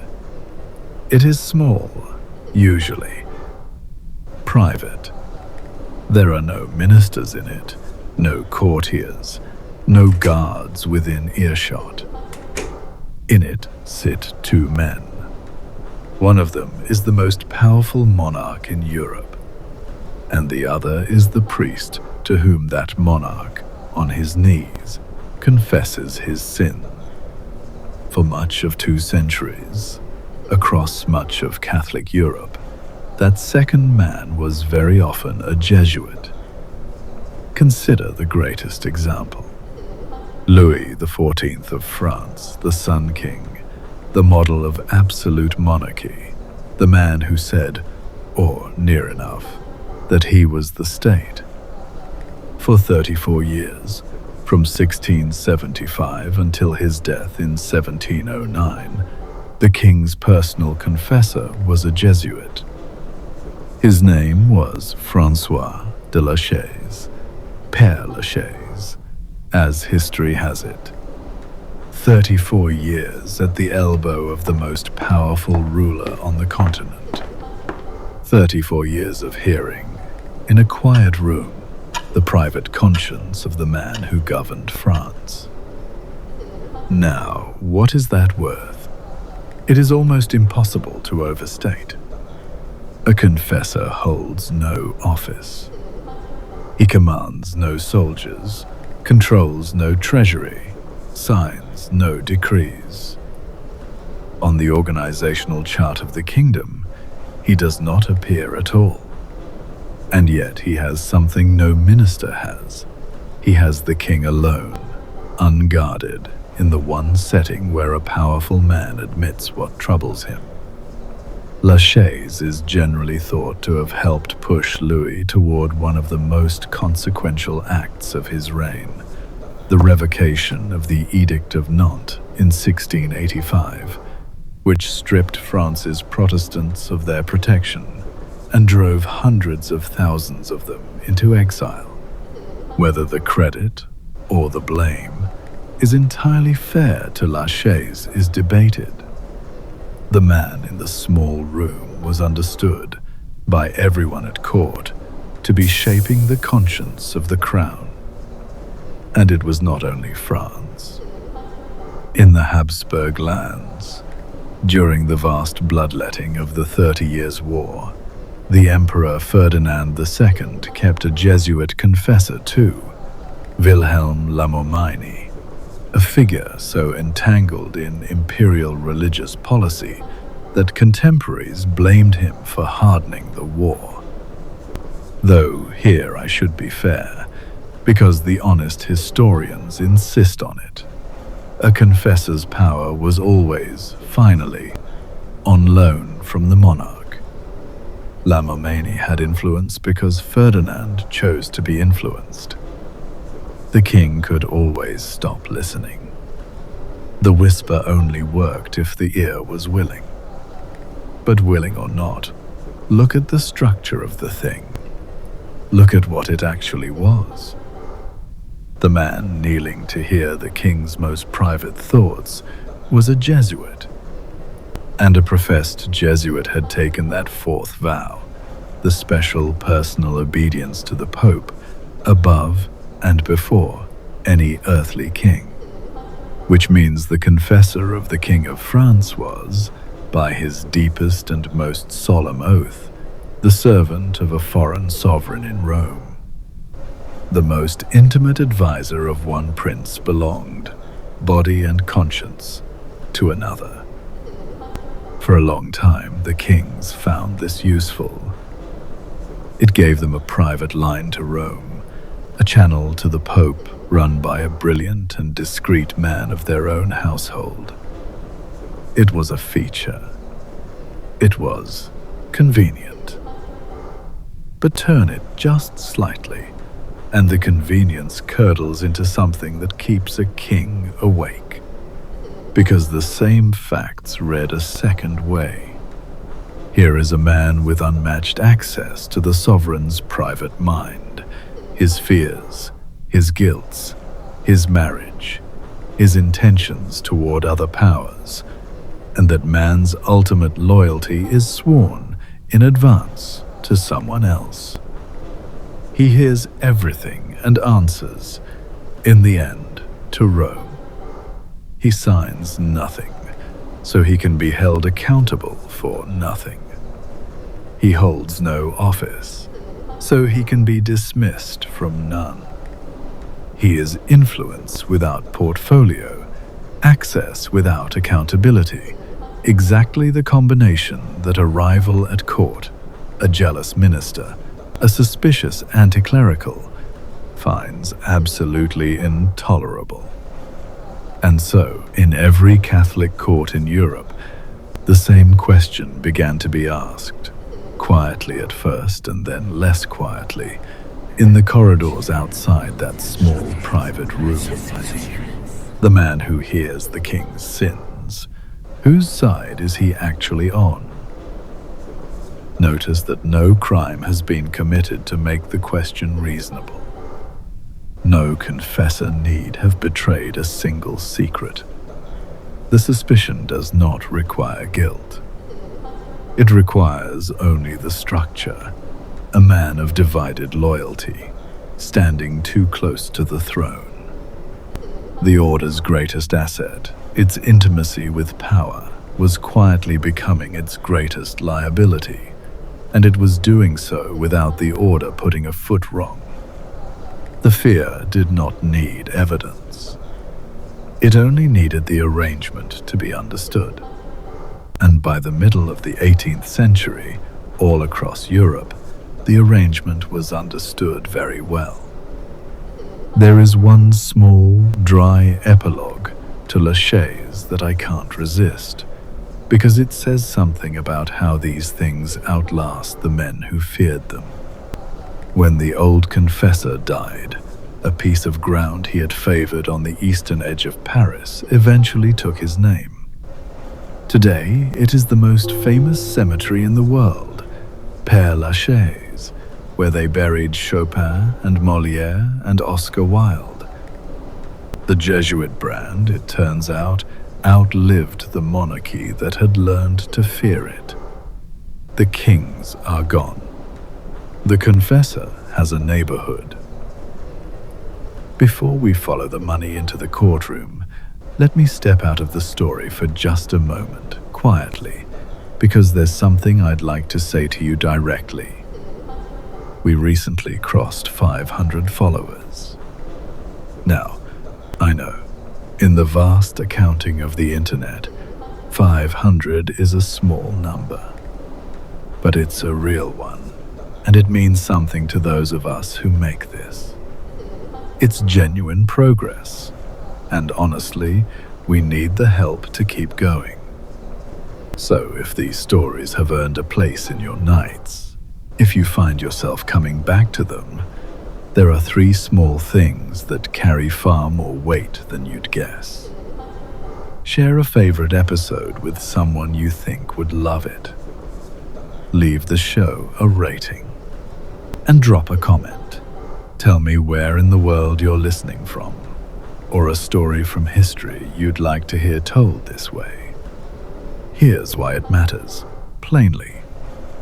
Those small signals, a share, a rating, a comment, are how the algorithm learns that this show is worth putting in front of other people who genuinely love it. You are, in the most direct way, how we grow. Thank you for being here. Truly. Now, back to the money, and to 2 French ships riding low in the water, carrying a secret worth 600,000 livres.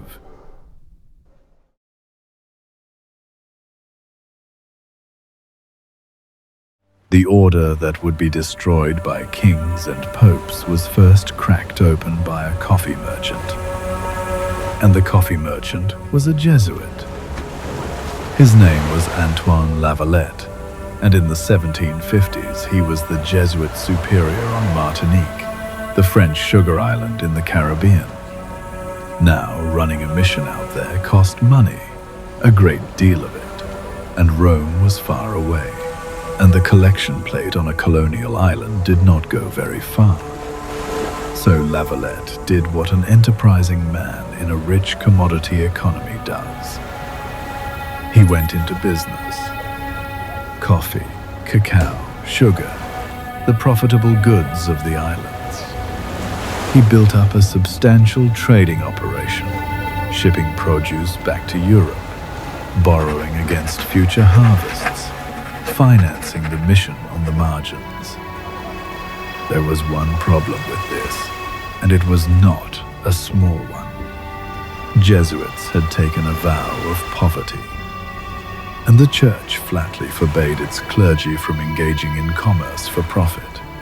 Canon law was explicit. Lavalette was not bending a rule. He was running a transatlantic trading house in direct violation of the two most basic constraints on a priest. For a while, quietly, it worked. Money is persuasive, and a mission that pays its own way asks few questions of the man paying. Then the war came. In 1755, at the outbreak of the 7 Years' War, British privateers, licensed pirates essentially, seized 2 French ships on the Atlantic. And in the holds of those 2 ships were Lavalette's goods, around 600,000 livres worth of merchandise, on its way to Europe to repay the creditors he had borrowed from. Gone, in an afternoon, into a British prize court. And the whole structure collapsed, because Lavalette could not repay his debts without those cargoes, and his creditors, 2 banking houses in Marseille, the Lyoncy family among them, were suddenly out an enormous sum with a bankrupt priest at the far end of the ledger. They wanted their money. And when they looked around for someone solvent to sue, their lawyers had a very clever idea. An idea that would prove far more dangerous to the Society of Jesus than any privateer. They did not sue Antoine Lavalette. What would be the point? He was one broke missionary on a distant island. Instead, they sued the Society of Jesus, the whole order. The argument was this: Lavalette was not a free agent. He was a Jesuit, a member of a single, unified corporate body, bound by vow into one organization under one command. He had not been trading as himself. He had been trading as the society, an arm of the society, an instrument of the society. And therefore the society, all of it, every province, every one of its thousands of men, and all of its collective wealth, was liable for his debts. Sit with the elegance of that from the creditor's point of view. For 200 years, the thing that made the Jesuits formidable was that they were one body, one chain of command, one will. A Jesuit was not an independent operator. He was a cell of a single organism, deployable, obedient, unified. That unity was the engine of everything: the missions, the schools, the global reach. And a Marseille lawyer had just realized that the same unity was a liability waiting to be triggered. If the order is truly one body, then a debt owed by the hand is owed by the whole body. If they are all one, then any one of them can be used to reach all of them. On the 30th of January, 1760, a French court agreed with the creditors. The society was liable. Now, the Jesuits could have simply paid. The sum was large, but not fatal to an order that wealthy. Instead, and this is one of those decisions that historians still turn over, they chose to fight it. They appealed, on a point of principle, up to the highest court in the land, the Parliament of Paris. They wanted to establish that they were not corporately liable for a rogue member's private commerce. It was a catastrophic miscalculation, because the Parliament of Paris was not a neutral referee. It was packed with men who hated the order, Jansenists, whom the Jesuits had spent a century theologically at war with, and jurists jealous of clerical power and loyal to French law over Roman authority. The Jesuits had handed their bitterest enemies a courtroom, a case, and a reason to open the books. And the Parliament did not confine itself to the debt.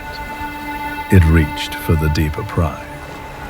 It demanded to examine the constitutions themselves, the order's own internal rule book, the sacred architecture Ignatius had built.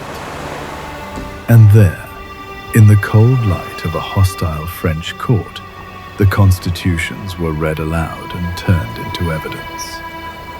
The very features that made the society magnificent were recited as a charge sheet. A general elected for life, a chain of absolute obedience, men bound to a foreign authority in Rome, a corporate unity so total that the whole was answerable for each part. The Jansenists argued the obvious conclusion. An organization structured like this centralized, this obedient, this loyal to a power outside France, was fundamentally incompatible with the laws and sovereignty of the French kingdom. The problem was not La Valette. La Valette was just the crack. The problem, they said, was the constitutions. The problem was the vow. Do you see what has happened? For 2 centuries, the fourth vow had been a sword, the thing that let the order move as one, act as one, conquer as one. And in a Paris courtroom, someone had picked up that same sword by the blade and turned the point around. The corporate unity that deployed a man to Beijing on a word was now the reason a bankrupt trader in Martinique could put 23,000 men in the dock. The strength and the vulnerability, once again, were the same fact. France had simply been the first to notice which end to hold. The court had its theory now. The order was one body, and the body could be charged. What remained was to give that legal theory a face, a villain the public already half believed in. And on that front, the order's enemies did not have to invent a thing. They had 100 years of stories ready to hand.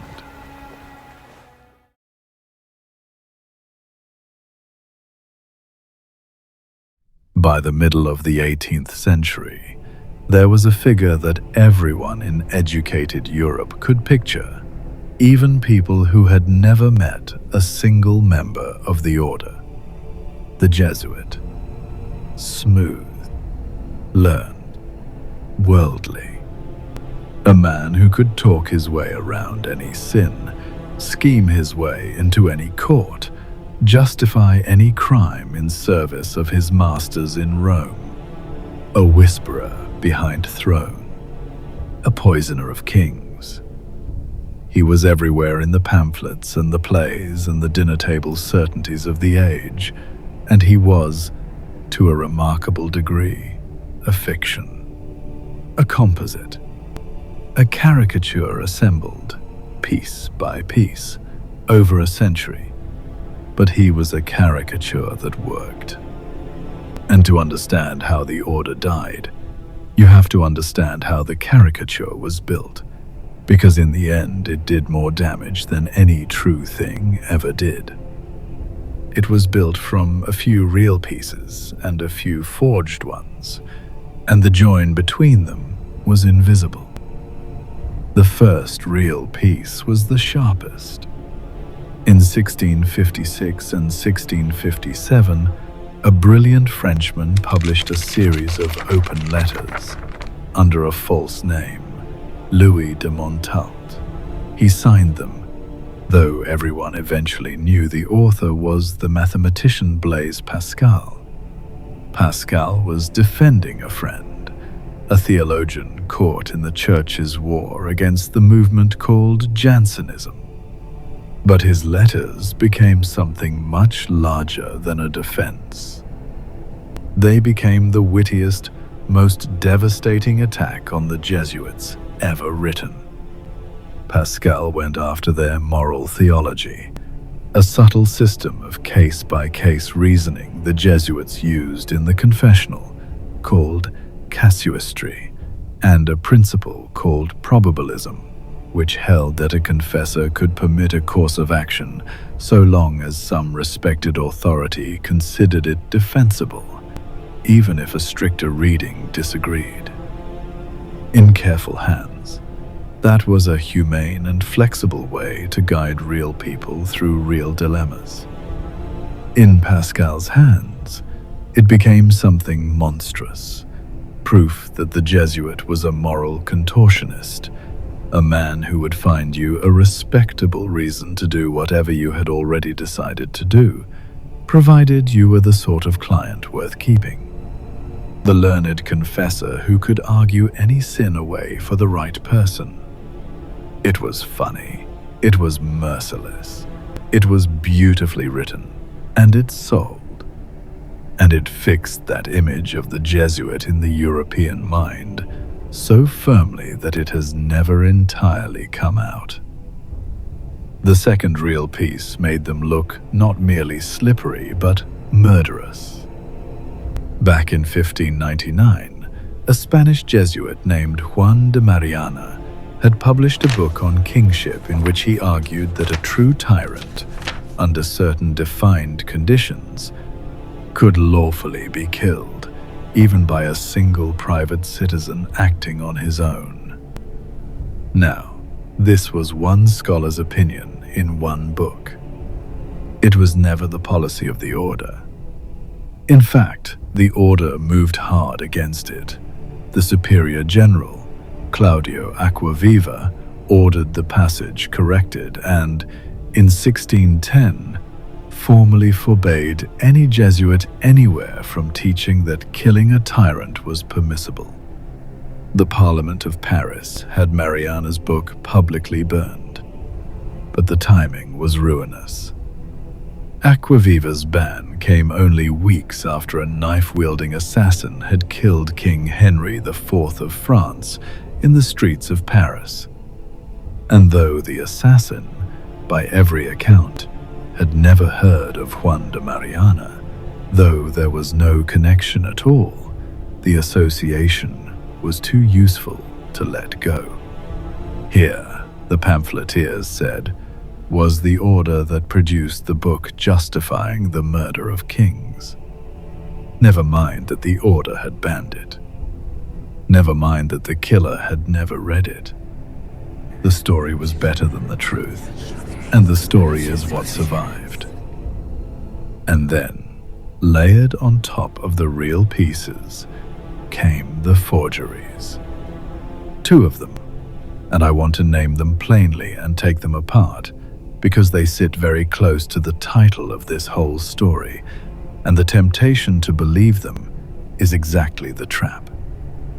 The first is a document that still circulates today, breathlessly, as if it were real, the so-called Jesuit extreme oath, a blood-curdling secret vow supposedly sworn by every Jesuit, full of pledges to wage merciless war on Protestants and heretics, to disembowel and destroy in the name of Rome. It is a fabrication. It traces back to a 17th century forger named Robert Ware and was pumped back into circulation by anti-Catholic propaganda in the 19th century. No authentic Jesuit source contains anything like it. It has been debunked repeatedly for over 100 years. It is a fake. The second is called the Moneta Secreta, the secret instructions, which purported to be the order's confidential internal handbook for accumulating wealth and worming its way into power, how to flatter widows out of their fortunes, how to place its men near the powerful, how to quietly take over. It appeared in the early 17th century and was an instant sensation, translated everywhere.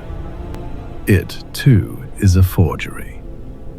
It was written, historians are confident, by a bitter man named Jerome Zaharovsky, a former Jesuit who had been expelled from the order and wrote his revenge in the form of the secret manual its enemies wanted to believe existed. And it cuts against the grain of a story called The Pope's Secret Army. Ask yourself why those forgeries were even necessary. Why invent a bloody secret oath? Why fake a hidden manual of world domination? And the answer tells you something exact about how fear works. The forgeries were manufactured to give people a concrete, quotable, villainous thing to point at, because the real structure of the order, the thing that was actually true, was already frightening enough that a lie built on top of it felt entirely plausible. Think about what was genuinely, verifiably true.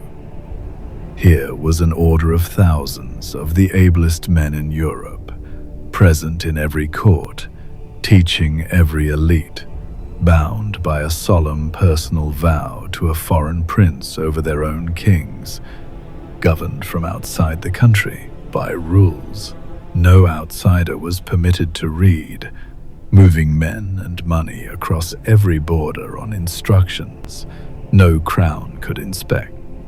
That was all real. None of it was invented. And once that much is true, a forged secret oath does not feel like a leap. It feels like a confirmation. The lie succeeded because the underlying shape was already there to receive it. No one ever needed to invent the Jesuits' secrecy. They only needed to give it a face. By the 1760s, all of it had fused. Pascal's slippery confessor, Mariana's king-killer, the state within a state in the jungle, the wealth spilling out of the Lavalette wreck, the forged oaths, and now the full anti-clerical firepower of the Enlightenment, Voltaire and the Encyclopédie sharpening every edge. It had fused into a single, durable, continent-wide picture of the Jesuit as too clever, too rich, too entangled, and too loyal to a foreign master to be tolerated by any king. Was the picture fair? In parts. There was real wealth, real political entanglement, real institutional arrogance, and there was a great deal of pure invention. But by this point, the question of fairness had quietly stopped mattering, and that is the one observation I'll make here before letting it go. A reputation, once it has hardened, stops behaving like an opinion and starts behaving like a fact. People no longer weigh it, they act on it. Ministers made policy on the strength of the legend. Kings signed documents on the strength of the legend. It no longer mattered In any practical sense, whether a given Jesuit in a given court was loyal or treasonous, honest or scheming, because the legend had grown larger and more solid than any individual man. And it was the legend that moved the levers of Europe now. The order's real deeds, the schools, the science, the missions, the actual daily conduct of 23,000 mostly ordinary priests had become invisible, hidden behind a shadow that had been a century in the making. When the crowns finally moved against the society, they would not be moving against the men. They would be moving against the shadow, and a shadow cannot defend itself. Every weapon was now on the table. The courtroom theory that made the order one liable body. The reputation that made it a villain in advance. All that was missing was the first hand bold enough to pick a weapon up. And that hand belonged to a man who ruled Portugal, who had loathed the Jesuits for years, and who was waiting, patiently, coldly, for a reason. He was about to be handed one in the dark on a road outside Lisbon.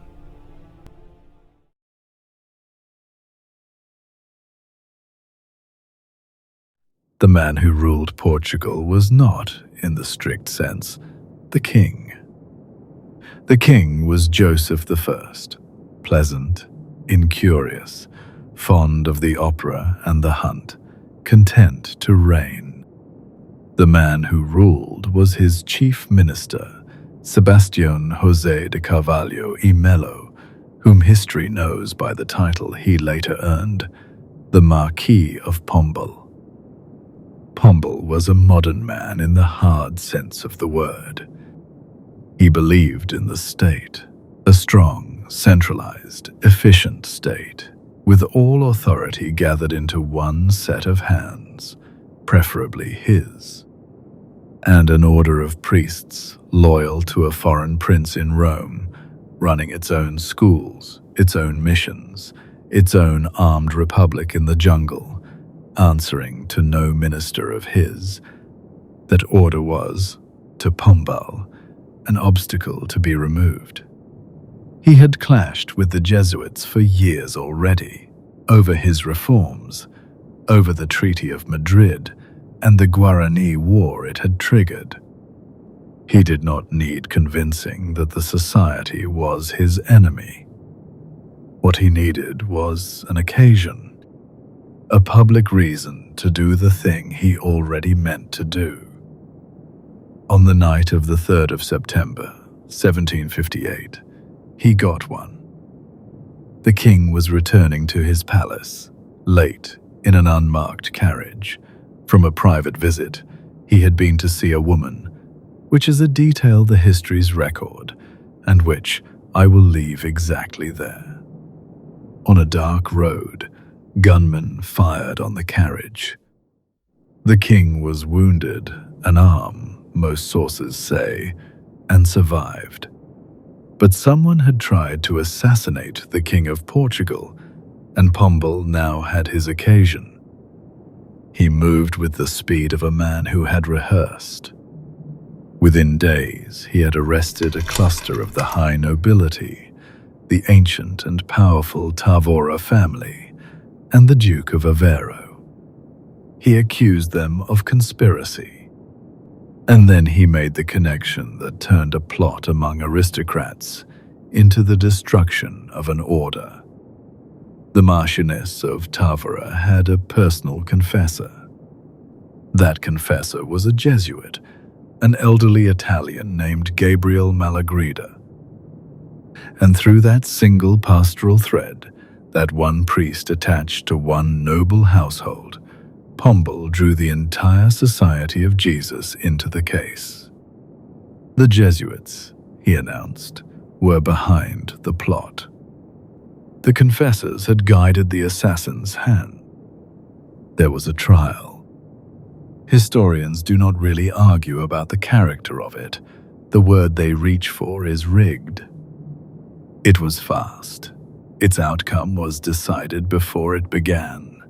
And in January of 1759, the principal defendants, the Tavoras, the Duke of Aveiro, were publicly executed. I will not walk you through the square.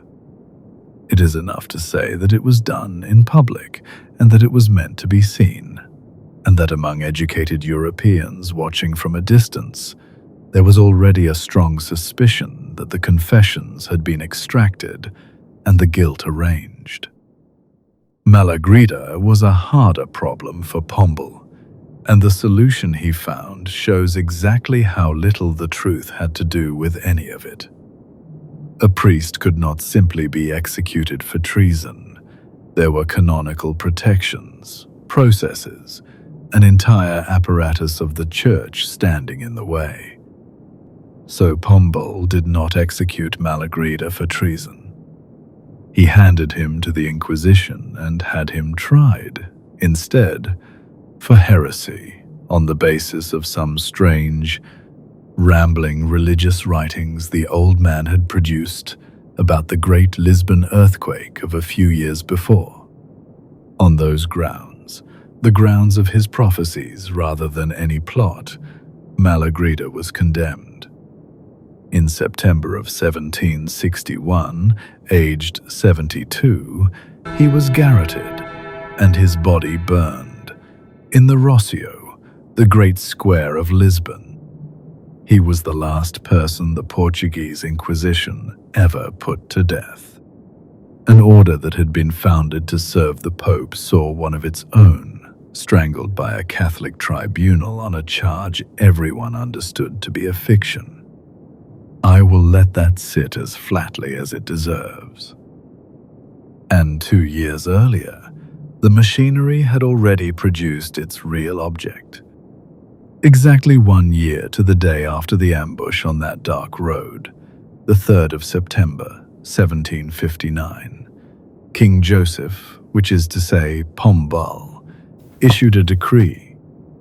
Every Jesuit in Portugal and in all of Portugal's overseas empire was expelled, named in the decree's own language as notorious rebels, traitors, enemies of the realm, marched out, and their property, the schools, the houses, the missions, the lands, the accumulated wealth of 2 centuries, confiscated by the crown. Hold those 2 things next to each other for a moment.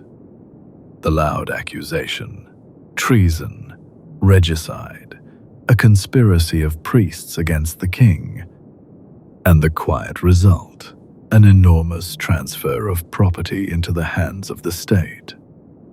The accusation was shouted from every pulpit and posted in every square. The confiscation was carried out with a clerk's efficiency and much less noise. You are welcome to decide for yourself which one was the point. The rest of Catholic Europe watched Portugal do this, and drew the lesson Pombal intended them to draw. It could be done. An entire empire's worth of Jesuits could be branded traitors, stripped of everything, and expelled, and Rome could do nothing about it but protest. The most powerful order in Christendom had a soft place, and Pombal had found it, and the finding was now a matter of public record for every minister in Europe to study. There is one more date to give you, and it comes long after everyone in this chapter is dead. In 1781, 22 years after the expulsion, 20 years after Malagrida was strangled in the Rocio, the crown of Portugal formally reversed itself. Queen Maria I, Joseph's own daughter, reviewed the Tavora affair and issued a decree restoring the family's name and honor. The conviction, the Portuguese state now admitted in writing, had been unjust. The frame was a frame. 22 years too late for the Tavoras. 20 years too late for the old man in the Rossio. But the record was corrected, at last, by the same crown that had written it wrong. Portugal had shown the way. And across the border, in France, a different set of hands was already reaching for the order, hands that would not need an assassin at all. They had something better. They had lawyers.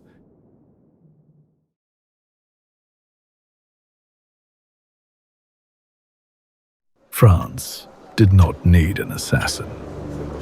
France had committee work. The machinery was already turning from the Lavalette case, the bankrupt trader, the seized ships, the Parliament of Paris with the constitutions open on its desk. And the Parliament did what a hostile court does when it has decided the outcome. It ground forward. Through 1761 and 1762, the provincial parliaments across France began to move on their own. They closed Jesuit colleges. They expelled Jesuits from their jurisdictions. City by city, region by region, the schools went dark. No soldiers kicked indoors. No priest was strangled in a square. There were rulings, filings, orders posted and enforced by bailiffs. The fall in France was paperwork. Then, in August of 1762, the Parliament of Paris made its real demand. It offered the Jesuits a way to survive. They could stay in France if they would renounce their vows, break with the general in Rome, sever the chain of obedience, reorganize themselves as ordinary French clergy under French bishops, loyal to the French crown, cut free of the foreign command that made them Jesuits. They refused. Understand what they were being asked to give up, and what refusing cost them. The vow was not a policy they could set aside for convenience. It was the thing that made them what they were. To renounce it was to stop being the society of Jesus, to accept dissolution in exchange for the individual survival of the men. The court had offered them their lives on the condition that they cease, voluntarily, to exist as themselves. And they said no. They would rather be dissolved intact than survive as something else. Obedience over survival. The order chose to keep the vow and lose the country. So the country took itself. On the 1st of December 1764, King Louis XV signed the edict dissolving the Society of Jesus in France. No plot. No trial of nobles. No fire in a square.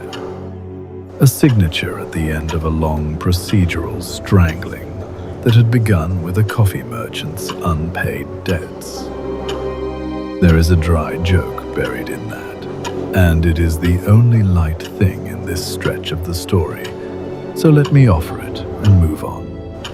The most feared organization in Europe, the order that no army had beaten, that had out-taught and out-argued and out-traveled every rival for 200 years, that kings borrowed and popes deployed, was finished off in France by the same instrument that settles a boundary dispute or a tax quarrel. A court, a committee, men in robes reading documents aloud and voting. No drama at all. Just the slow, bloodless competence of the law, applied until there was nothing left. 2 of the 3 great Catholic crowns had now cast the order out. Portugal by a plot, France by the courts. The society still had Spain, the largest, richest, most Jesuit of all the Bourbon kingdoms, where the schools were fullest and the missions widest. Spain had been watching Portugal and France with great attention, and Spain had concluded that both of them had been unnecessarily loud about it.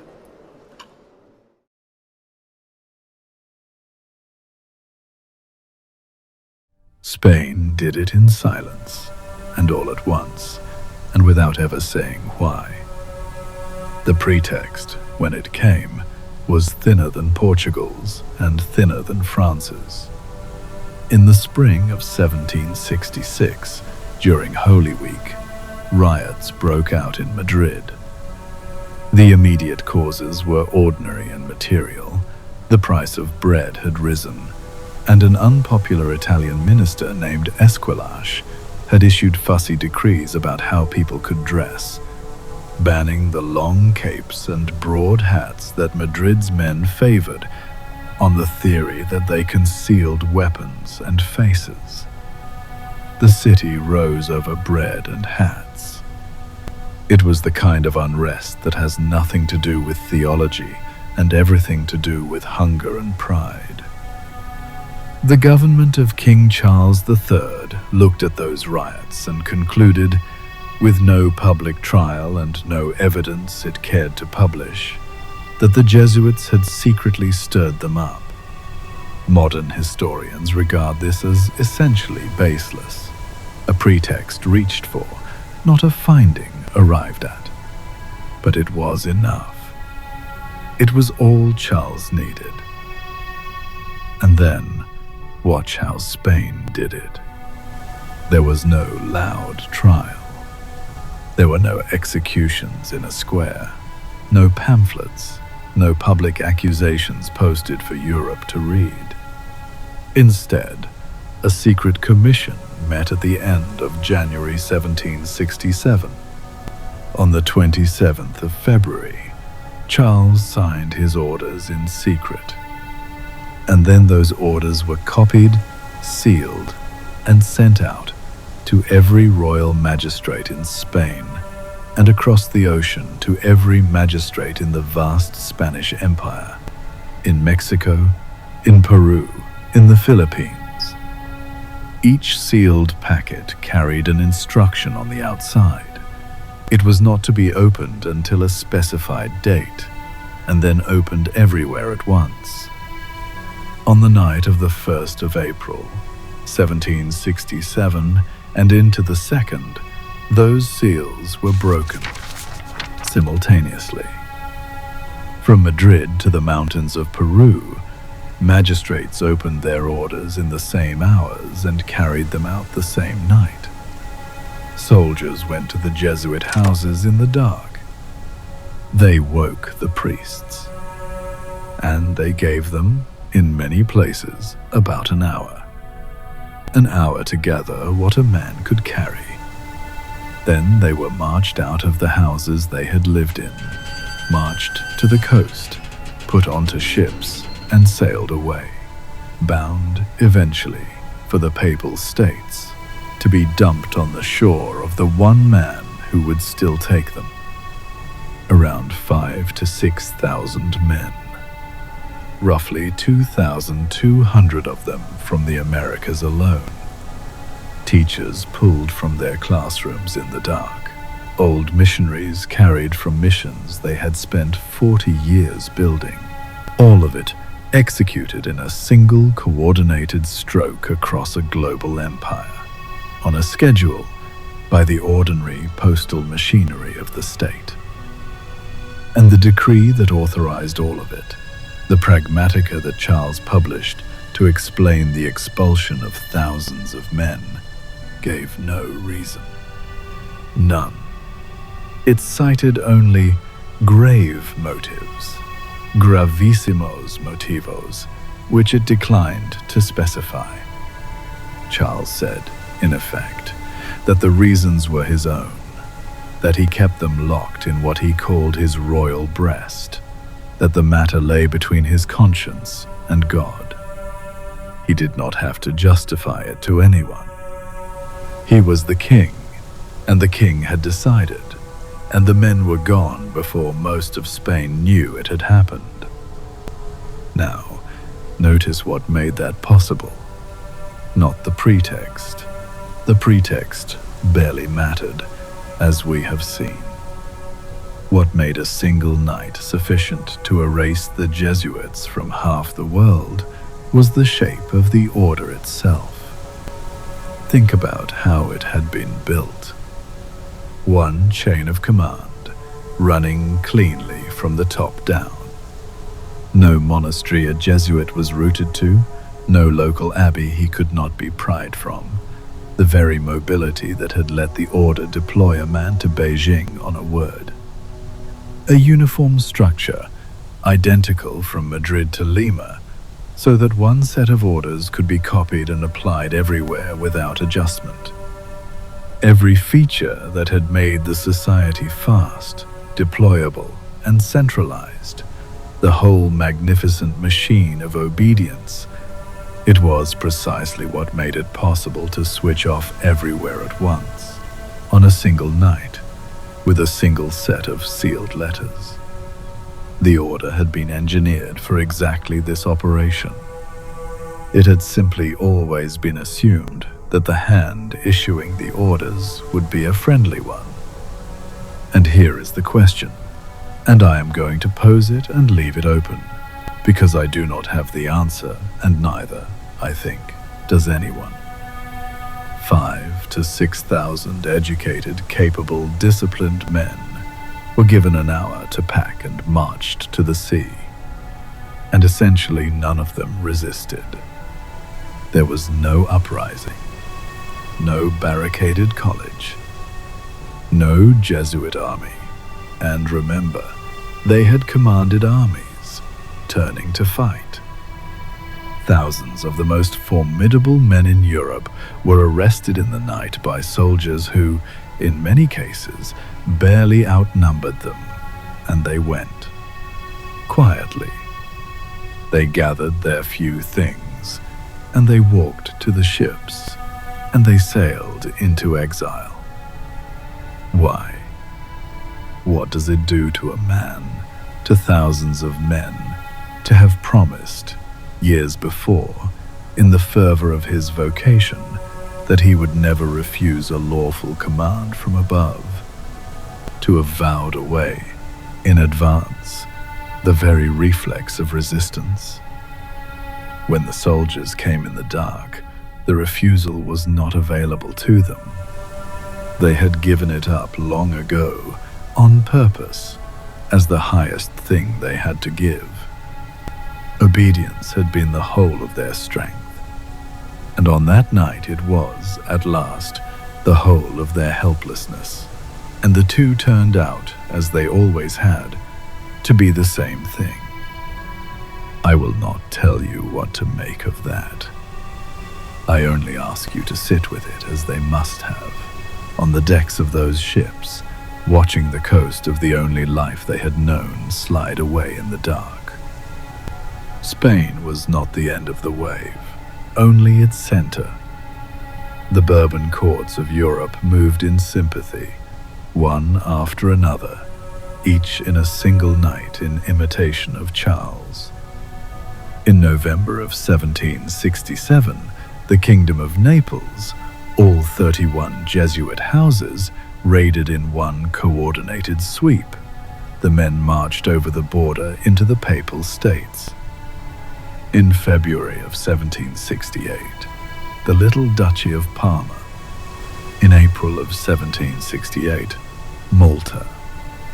One by one, the Bourbon territories emptied of Jesuits, until there was almost nowhere left in Catholic Europe for the order to stand. Almost nowhere.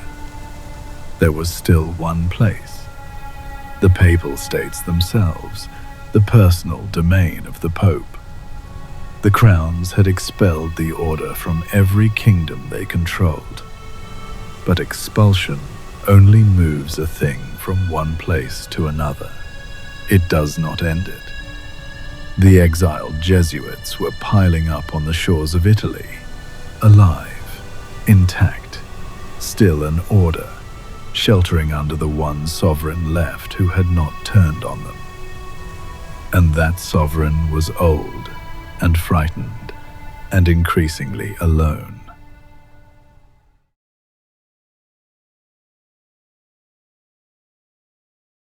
Until now, we have watched this from the outside. The ministers, the courts, the kings signing their decrees. Let us cross to the other side of the table, to the man the whole campaign was really aimed at, and who was slowly, visibly losing. The Pope through these years was Clement XIII, and he had done the one thing the Bourbon crowns could not forgive. He had defended the Jesuits.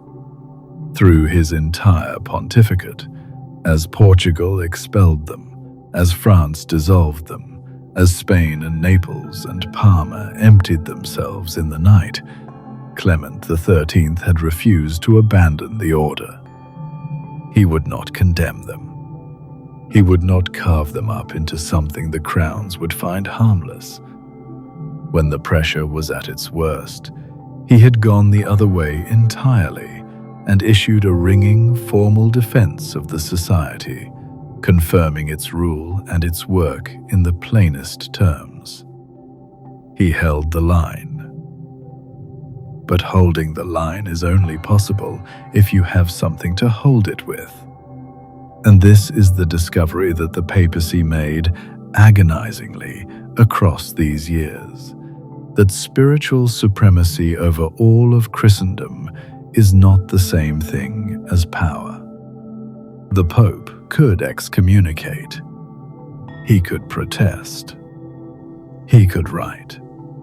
What he could not do was field an army, or raise a revenue, or resist a coordinated economic and territorial squeeze by the greatest crowns of Europe acting together. His authority was vast, and his leverage was almost nothing, and the Bourbon courts had understood this about him more clearly than he had understood it about himself. So they applied pressure of the only kind that actually moved him. Not argument. Force. In January of 1769, France and Naples simply seized papal territory. France took the papal enclave around Avignon.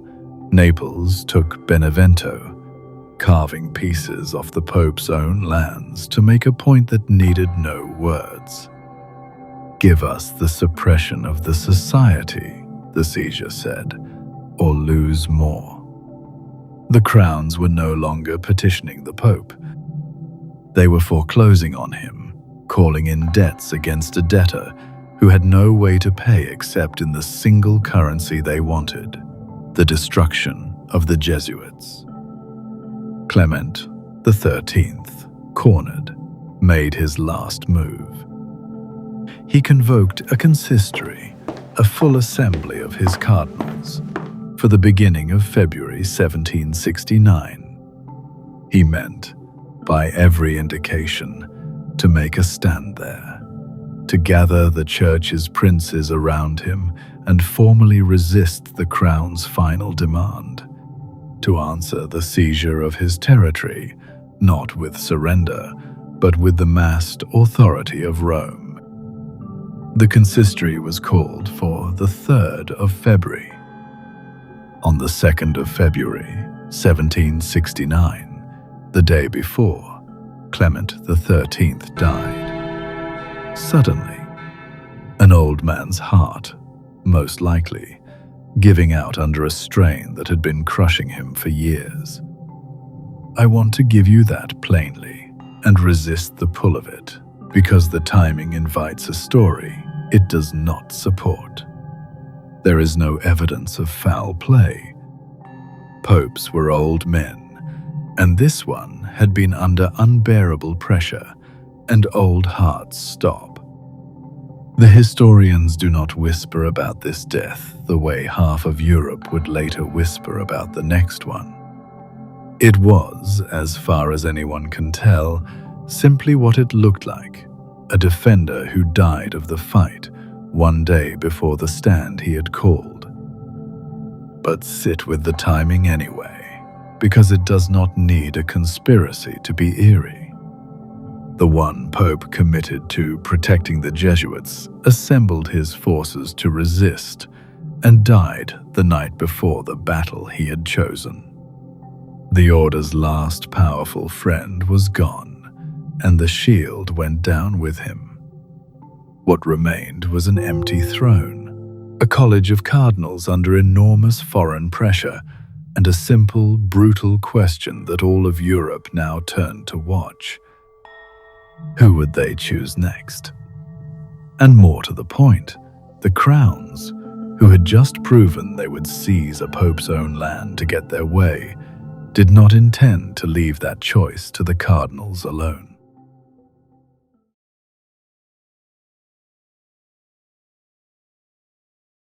When a pope dies, the cardinals of the church lock themselves away and do not come out until they have chosen the next one. The doors are sealed. The windows are shuttered.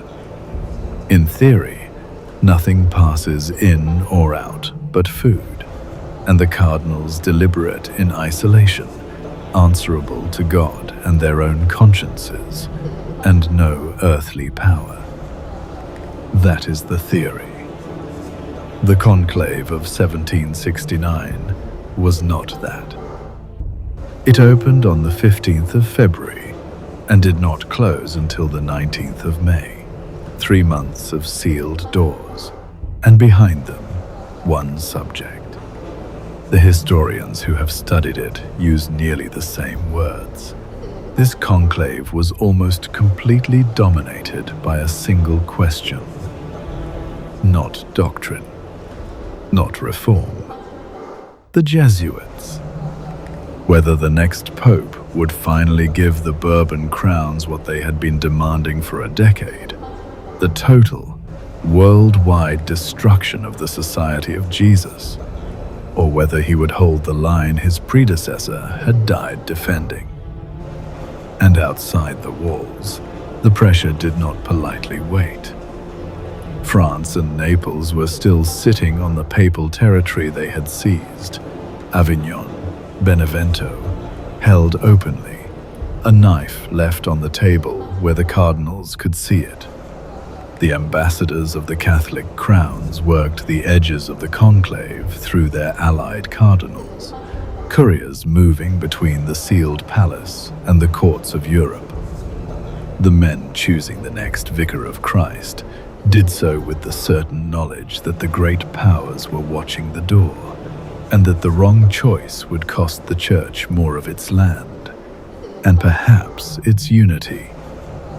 Picture the room then as what it functionally was, a board of directors, locked in, forced to decide the fate of the corporation's most valuable and most controversial division, with the major shareholders standing outside threatening to break up the company if the vote went wrong. And that board had split hard into 2 factions, each with a case. Let me put both cases to you, the way they hung in that sealed air, because the men in that room genuinely disagreed, and both sides were arguing something real. On one side stood the party they called the Zelanti, the zealous ones, the cardinals loyal to the memory of the last pope and to the independence of the church. Their leader was Carlo Rezzonico, the late Clement's own nephew. And their case was this: the Society of Jesus is innocent. It has been convicted of nothing, because there is nothing to convict it of. The charges are pretexts. The trials were frames. Everyone in this room knows it. The order is the most capable instrument the church possesses. Its finest teachers, its boldest missionaries, its sharpest defenders of the faith. To destroy it, because kings demand it is to let the crowns dictate to the church. to surrender the papacy's independence forever. If we can be made to kill our own most loyal servants on command, then we are not princes of the church. We are the crown's clerks. Hold the line, whatever it costs. On the other side stood the court faction, the cardinals aligned with the Bourbon powers, their case managed, at least in name, by the French Cardinal de Bernis. And their case was colder and harder to dismiss than the Zelanti wished. They did not, for the most part, even bother to argue that the Jesuits were guilty. Guilt, they said, is beside the point. Look at the actual situation. The most powerful Catholic monarchs on earth, Spain, France, Portugal, Naples, have all made the destruction of this one order the price of their communion with Rome. They have already expelled it from their kingdoms. They are already seizing papal land. If we refuse them, we do not save the Jesuits. The order is already dead in every Bourbon realm, and we cannot resurrect it there. What we do instead is risk driving those crowns into schism, into breaking with Rome altogether, the way England did 2 centuries ago. And then we lose not one order, but half the church. 23,000 men, however innocent, are not worth the shattering of Christendom. The society must be sacrificed, not because it is guilty, but because the institution that outranks it must survive. There it is. Innocence and indispensability on one side. The survival of the whole church on the other. And no clean answer between them, which is exactly why it took 3 months. I am not going to resolve that debate for you, and I am not going to tell you which side had the better of it. The men in that room could not agree, and they were cardinals of the church who had given their lives to it. Instead, let the thing be decided the way it actually was decided, by the vote. And the vote, in the end, did not go to Rezonico and the Zelanti, nor did it go to an open Bourbon partisan that would have been too naked, too obviously the crown's puppet. It went to a man in the middle, a quiet Franciscan, a member of the conventual branch of that order, named Lorenzo Ganganelli. A compromise.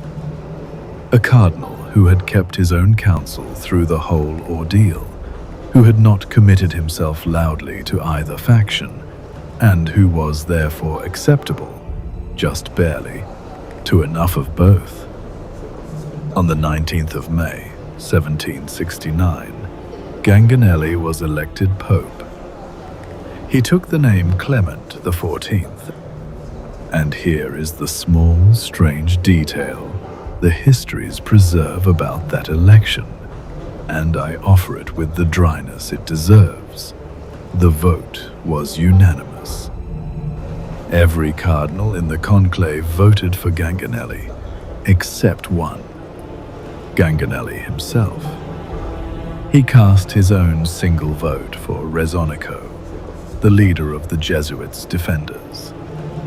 A gesture of humility, some said, or a final, perfectly ambiguous move by a man who wished to be seen supporting the very party he was about to disappoint.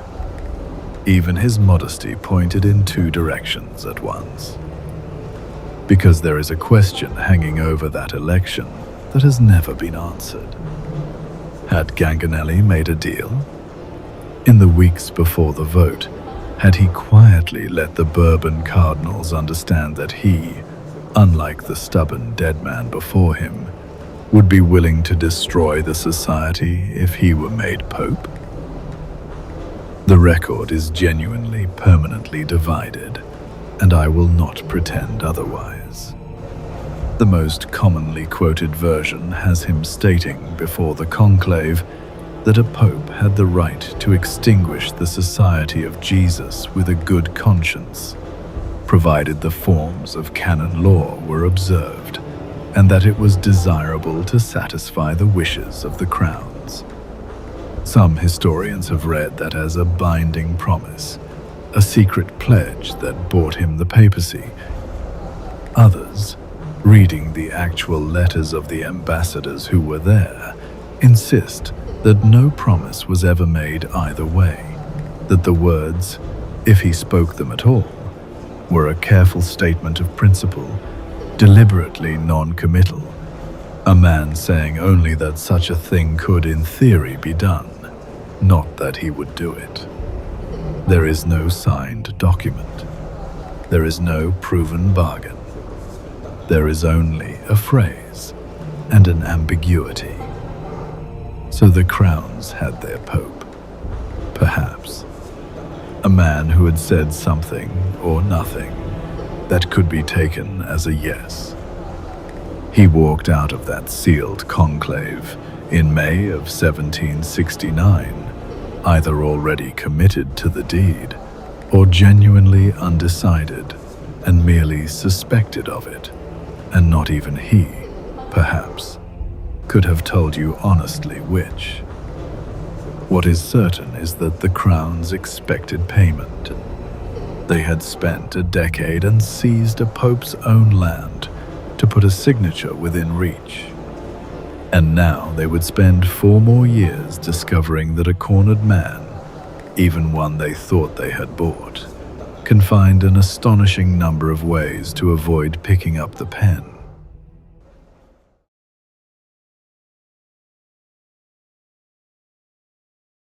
Whatever Clement XIV had or had not promised in the conclave, once he was pope, he did the one thing no one had quite expected of him. He waited. For 4 years, from his election in 1769 to the summer of 1773, he did not sign. He temporized. He appointed commissions. He asked for more study, more consultation, more time. He let letters go unanswered and audiences run long and decisions slide into the following month, and then the month after that. A cornered man, it turns out, has more moves than his cornerers expect, and Ganganelli used all of them. He was not a brave man, by most accounts, and not a strong one. But he was patient, and frightened, and slow, and for 4 years slowness was the only weapon he had, and he wielded it. The Bourbon courts did not relent for a day. Their ambassadors pressed him constantly. Spain, France, Naples, Portugal, the whole family of Bourbon crowns, acting in concert, made the destruction of the society the single price of peace with Rome, and they raised that price steadily as he stalled. And the threat behind the demand grew more explicit and more terrible. "Give us the suppression," the crowns said, "or we will break with Rome altogether. We will do what England did. We will take our kingdoms out of the church, and you will preside over the shattering of Western Christendom into pieces that will never be put back together." That was the vice Clement lived inside for 4 years.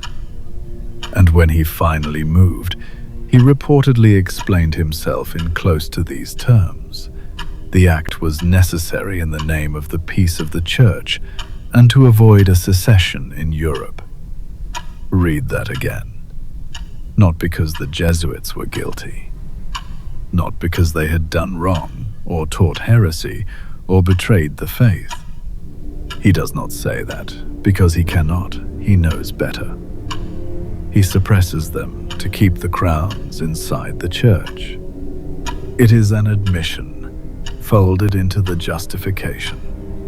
He is not judging a defendant. He is paying a ransom, and the society of Jesus is the coin. So let me put the thing he faced to you directly, and then I am going to leave it with you, because it is a genuine question, and I do not think there is a clean answer. You are the Pope.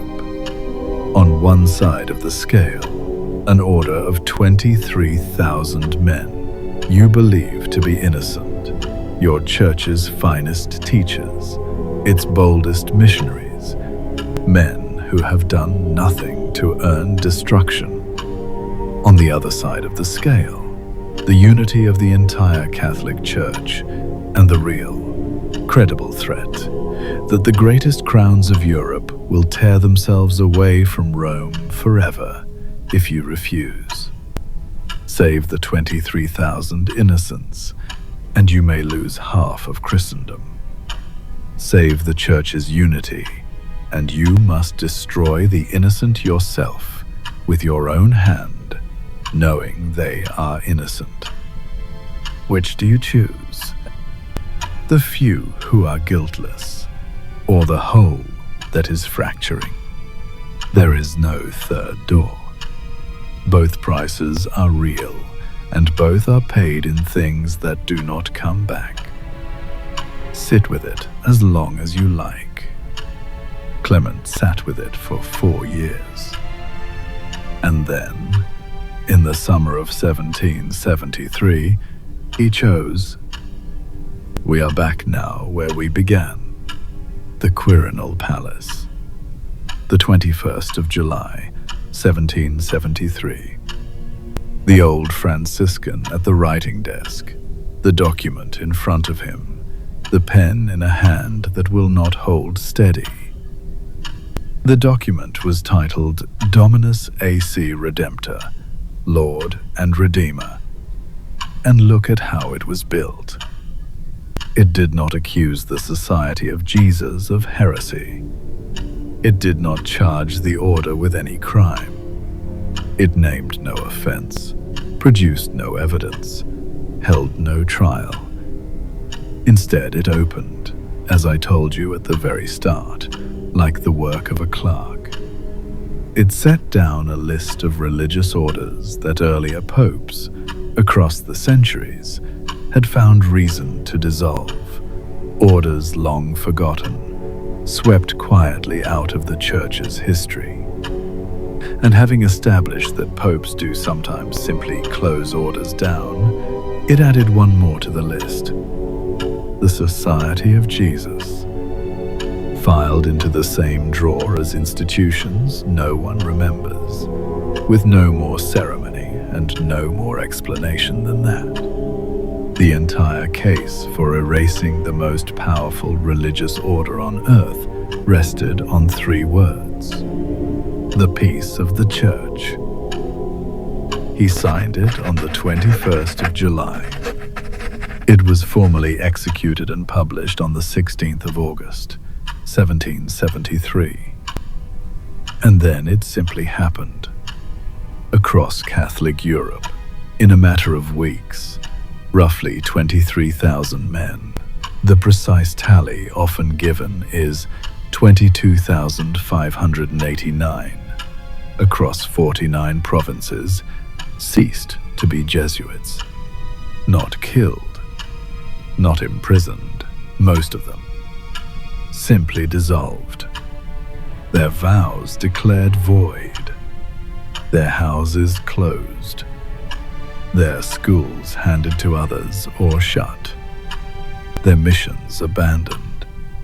Their name, the name Ignatius had chosen from the barracks, the Company of Jesus, struck from the Church, forbidden.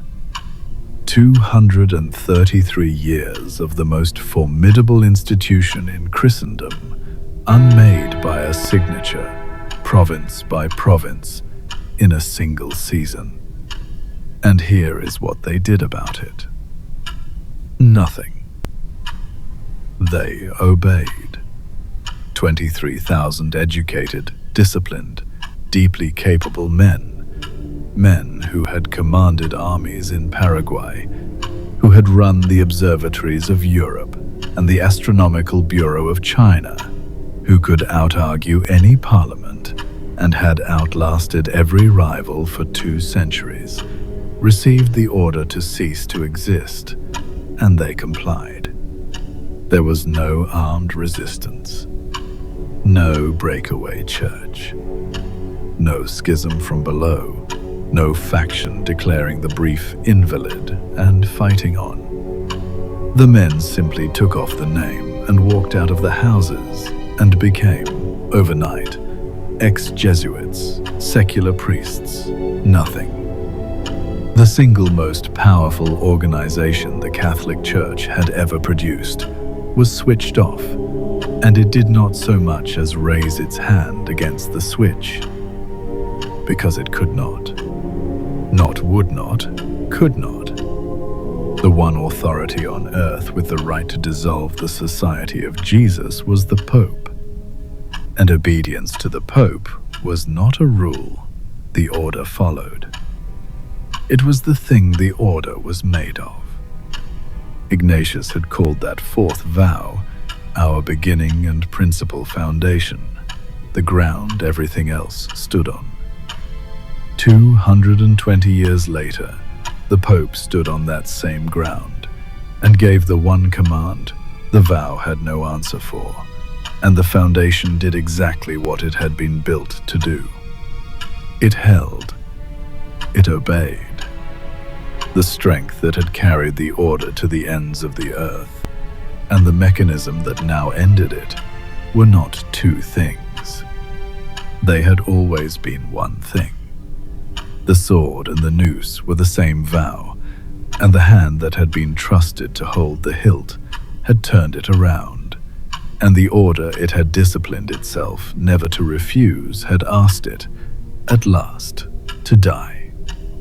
It said yes. Before we go down to the cell where the last of them waited, let me say one quiet thing, and then we'll go on. If you're watching the video version of this, the animators and editors have put a great deal of care into it, into the light on that palace, the pen, the long roads of this whole story. It's worth seeing, if you have the eyes open for it. Thank you, as always, for spending your night here with us. Now, the Society of Jesus was dead, but its last commanding general was still very much alive, and Rome had already chosen the room where he would stay.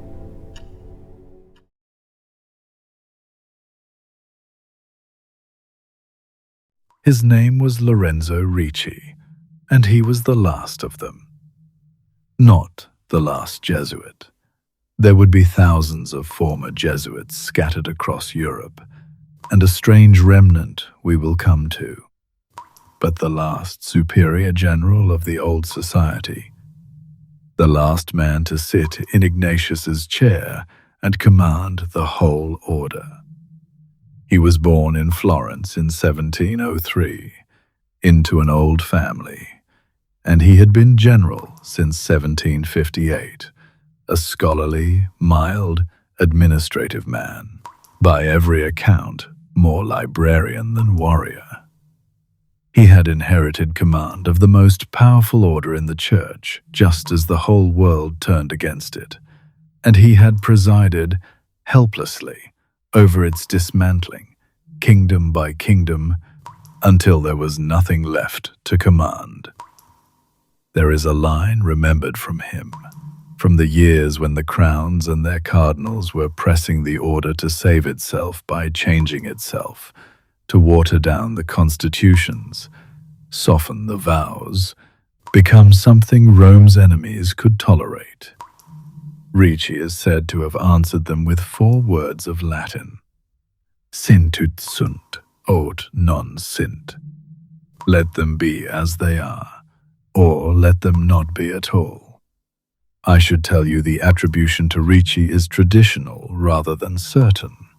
The phrase may have been put in his mouth by later admirers.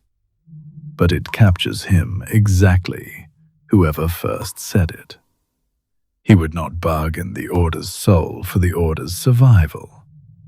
If the society could only live by ceasing to be itself, then he would rather it did not live.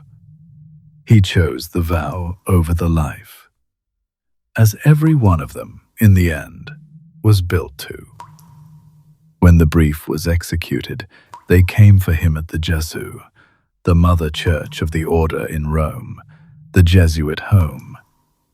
He was taken first to the English college, held there quietly. And then, on the 23rd of September, 1773, he was moved to the Castel Sant'Angelo. You should know what that building is. The Castel Sant'Angelo was built 17 centuries ago as a tomb, the Emperor Hadrian's mausoleum, a great stone drum on the bank of the Tiber. Over the centuries, the popes had turned it into a fortress and then into a prison, their own prison for their own enemies. So the last general of the Society of Jesus was locked, by order of the Pope, inside a tomb that the Pope owned. The charges against him were financial. Vague accusations of irregularities, of mismanaged money, the kind of thing the order's enemies had thrown at it for decades. Historians regard them as pretextual, a reason on paper to hold a man there was otherwise no reason to hold. Because here is what did not happen in that cell. Ricci was never brought to trial. He was never convicted of anything. No court ever heard his case, because no court was ever convened. He was simply kept, for 2 years, in a stone room in Hadrian's tomb, denied the freedom to say Mass as he wished, denied even the freedom to write. An old man, the head of nothing, guilty of nothing that anyone was willing to prove in the open, held until he died. Think about the shape of it. For his entire life, Lorenzo Ricci had been the living embodiment of the fourth vow. Obedience to the Pope was not a thing he did. It was his office, his identity, the whole meaning of the chair he sat in. And at the end, the Pope, the very authority his whole existence was organized around obeying, was the one who arrested him, dissolved his order, and locked him in a tomb. He could not resist it. Resistance was the one thing his life had been built to make impossible. He had spent 70 years learning to be moved by that hand without protest, and the hand moved him, at the last, into a cell. Perinde si, cadaver, as if a corpse. Ignatius's old phrase for the ideal Jesuit, a body that lets itself be carried wherever the one holding it decides, offering no will of its own, no resistance. It was meant as the highest spiritual freedom, the total surrender of self to God, through the order and the order's obedience to Rome. And in the end it came true in the plainest, most literal way. The most obedient man in the most obedient order was carried, unresisting, by the hand he had vowed never to resist, into a tomb, and kept there like a body already dead, waiting only for the fact to catch up with the form. He did one last thing. On the 19th of November, 1775, feeling the end near, he asked for witnesses, and he dictated a solemn, formal protestation, a statement for the record, made before God, that the Society of Jesus was innocent, that the men he had led had done nothing, to deserve what had been done to them. He had no order left to defend, no office, no freedom, no future. He spent the last strength he had insisting, for the record, on the truth as he understood it. 5 days later, on the 24th of November, 1775, he died in the cell. Still imprisoned, still unconvicted, still, by his own last words, innocent. He was not the first death in this story, and the poison whisper you heard at the very beginning has still not been answered. To answer it, we have to go back 13 months to the autumn before Ricci's protestation. Because by the time the old general died in his tomb, the Pope who had put him there was already 13 months in his own grave. And all of Catholic Europe was whispering about how he got there.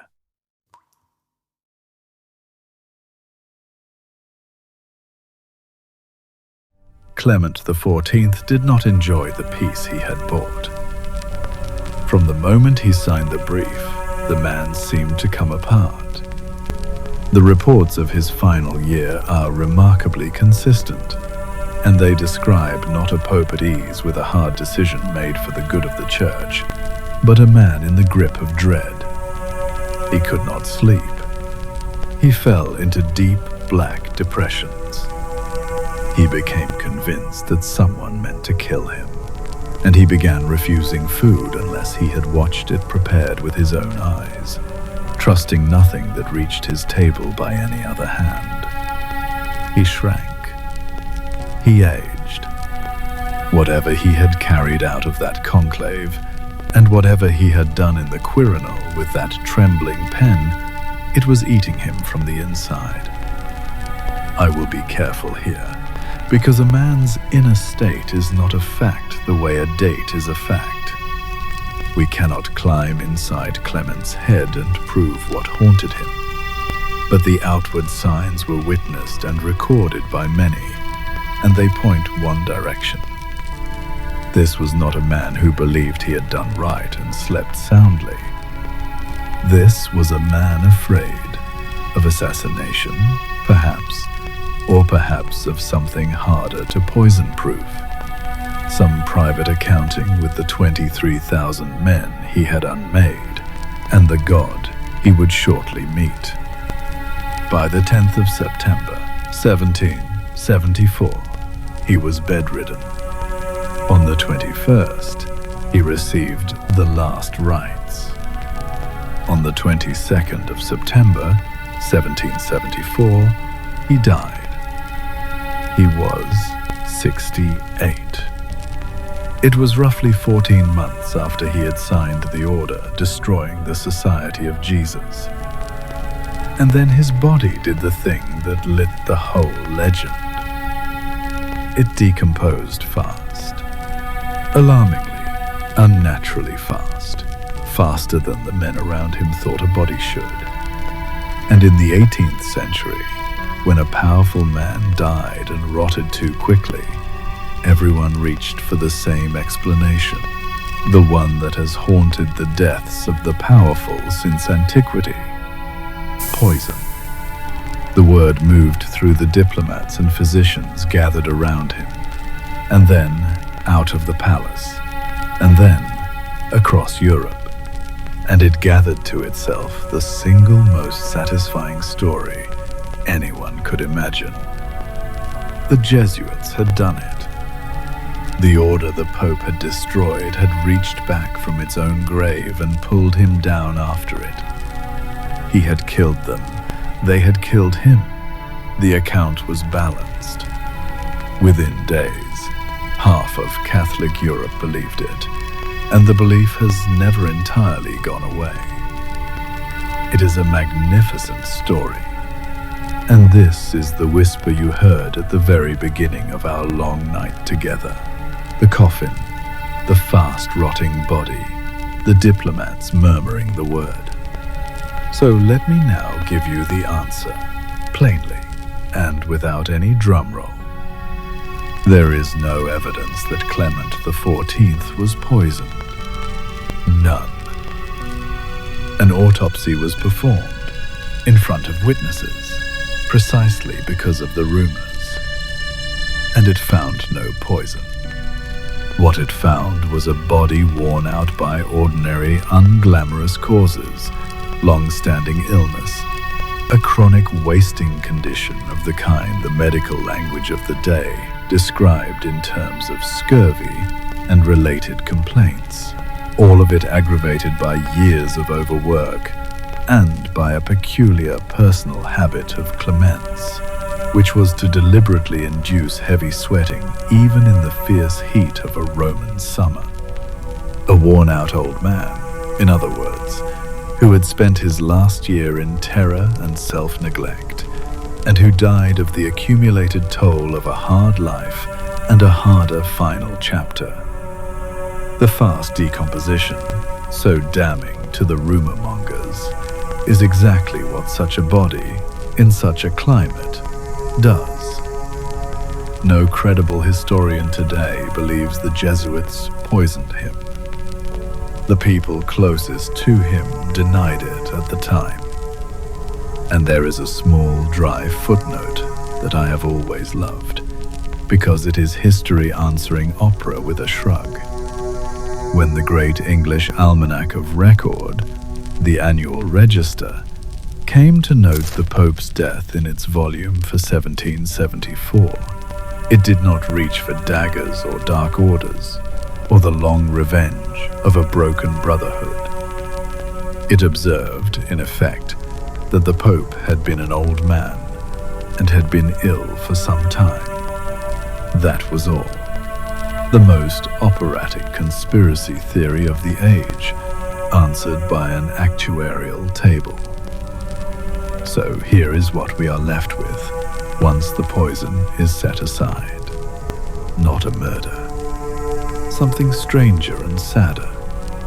A man who, as far as anyone can honestly tell, was not killed by the Jesuits at all, but who may well have been killed, in a slower and more terrible way, by the thing he had done to them.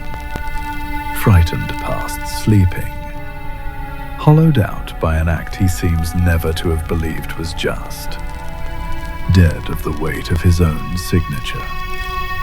The order did not have to poison him. It only had to be innocent, and to have been destroyed anyway, by his hand, in his name. That was enough to keep a frightened man awake until it finished him. The legend gave Europe the ending it wanted, the tidy revenge, the balanced ledger. The truth gave it something harder to hold, a pope who signed away the innocent to buy the peace of the church, and then could not live inside the peace he had bought. Rome, on the whole, believed the story was over now. The order was suppressed, its general dead in a tomb, the pope who ended it in his own grave, the whole affair closing into history. But 2,000 miles to the northeast, in a cold empire the Pope did not rule and could not command, the Society of Jesus had quietly, stubbornly, and quite illegally refused to die.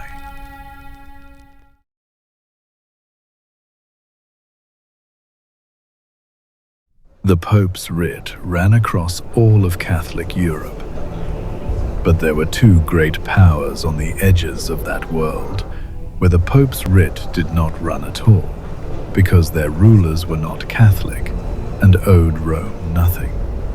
And it was in exactly those two places, and only there, that the Society of Jesus survived. Start with Prussia. Frederick the Great, the soldier king, the flute player, the friend of Voltaire, a man about as far from personal piety as an 18th century monarch could get. Frederick was Protestant and privately close to a religious skeptic, and he cared not at all for the theological quarrels of Rome. But in the wars that had enlarged his kingdom, he had swallowed up new lands in Silesia and Poland, Catholic lands, full of Catholic schools. And those schools were Jesuit schools, and they were, quite simply, the best schools he had. Frederick was a practical man, and he looked at the Pope's order to shut them down and declined. He would not publish the brief in his territory.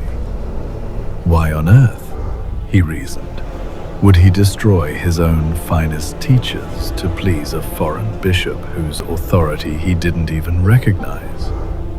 He spoke, in his dry way, of preserving what he called the precious seed. And so, with the eventual quiet agreement of the next pope, Prussia's Jesuits were simply relabeled, reorganized in 1776 under a new name, the Priests of the Royal Schools Institute. Same men, same classrooms, same lessons, a different sign over the door. But it was in Russia that the strangest and most stubborn survival took place, and it came from the will of a single woman. Catherine the Great was the Empress of Russia, and she was Orthodox, not Catholic, the head, in effect, of a rival church that Rome regarded as schismatic. She owed the Pope nothing. She rather enjoyed owing the Pope nothing. And in 1772, in the first great carve-up of Poland among its neighbors, Catherine's share of the spoils happened to include a region called White Russia, today's Belarus, which happened to contain a substantial, intact community of Jesuits. Schools, colleges, hundreds of priests, all of it now hers. When the Pope's suppression brief arrived, Catherine did the thing that kept the order alive. She forbade her bishops to publish it. She simply would not permit the decree to take effect on her soil. The Jesuits in White Russia, she decided, would go on being Jesuits, because their schools were excellent and she wanted them, and no pope was going to tell the Empress of Russia what to do inside her own borders. And here the story turns stranger still. The Jesuits themselves, the men she was protecting, came to her and asked her to publish the brief. Of course they did. They were Jesuits. The Pope had commanded their dissolution, and obedience to the Pope was the whole of what they were. They could not, in conscience, simply enjoy an exemption their own deepest vow told them to refuse. So the most obedient men in the church went to a schismatic empress and formally requested that she enforce the order that would destroy them, because their vow required them to seek their own destruction. And she said no. Sit with that.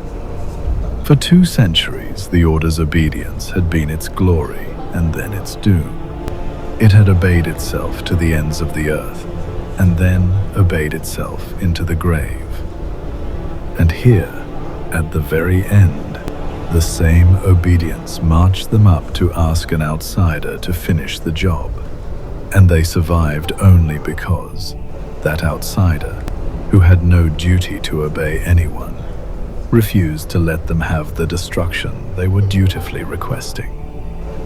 Their obedience would have killed them one last time. Someone else's freedom saved them from it. The remnant held. In 1782, with Catherine's blessing, the Jesuits of White Russia gathered at a place called Polotsk and did something no one else on earth could legally do. They held a congregation and elected a vicar general, an unbroken continuation of Jesuit governance, running the order's command structure in open defiance of a papal decree. And in time, Rome itself began, very quietly, to look the other way. There are reports that even Pius VI gave the Russian Jesuits a verbal nod of approval. He was careful never to put in writing, a pope, in effect, whispering permission to keep alive the order a pope had killed. And in 1801, his successor, Pius VII, made it official, formally recognizing the Russian province in canon law. For nearly 30 years, the only legally existing Society of Jesus anywhere in the world was headquartered not in Rome, not in Paris, not in any center of the faith, but in Belarus, under the protection of the Orthodox Crown of Russia. The Pope's own secret army, the shock troops of the Counter-Reformation, sworn above all to the See of Rome, outlived their own execution only because an Orthodox empress with no love of Rome happened to like their arithmetic teachers and refused, purely out of self-interest and stubbornness, to let anyone take them away. The seed had survived the winter. It sat there, in the cold, in a country the old Jesuits would never have imagined as their refuge, keeping the whole living structure intact, a general line, a government, formed and functioning men, waiting. For 41 years it waited, for the day Rome would want it back. That day was coming. It would take a French emperor and a pope in chains to bring it.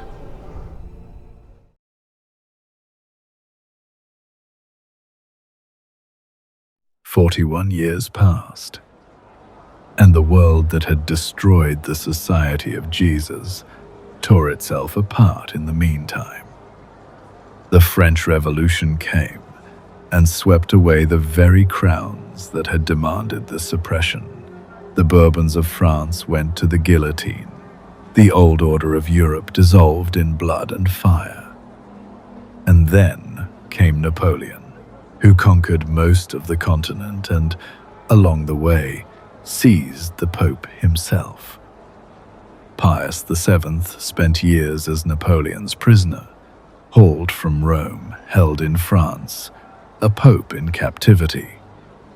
The papacy that had been strong-armed into destroying the Jesuits now knew, from the inside, exactly what it was to be helpless before a secular power that held all the guns. When Napoleon finally fell, and Pius VII came home to Rome, an old man who had suffered his own imprisonment, one of the first things he did was bring back the order his predecessor had killed. On the 7th of August, 1814, Pius VII issued a bull with a long and gentle name, Solicitudo Omnium Ecclesiarum, the care of all the churches, formally restoring the Society of Jesus throughout the entire Catholic world. He credited the order's long service to the Church. He declared the suppression at an end. And there is a small grace note in the timing that the Jesuits surely noticed. The restoration came in the first week of August, just days after the 31st of July, the feast of St. Ignatius of Loyola.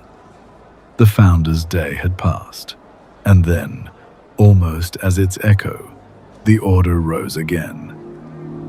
It was a restoration, not a refounding, and that distinction is owed entirely to a Russian winter, because the order did not have to be rebuilt from memory and old books.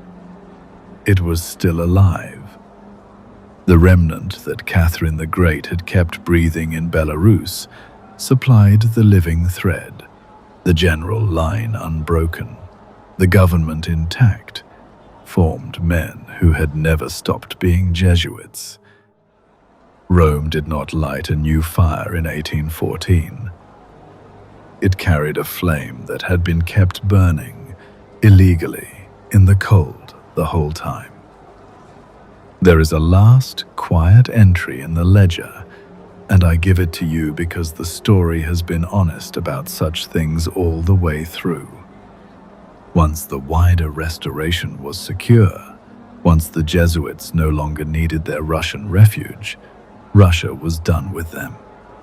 In 1820, the same empire that had sheltered the order for half a century, when no one else on earth would expelled it. The shelter was discarded the moment it was no longer needed.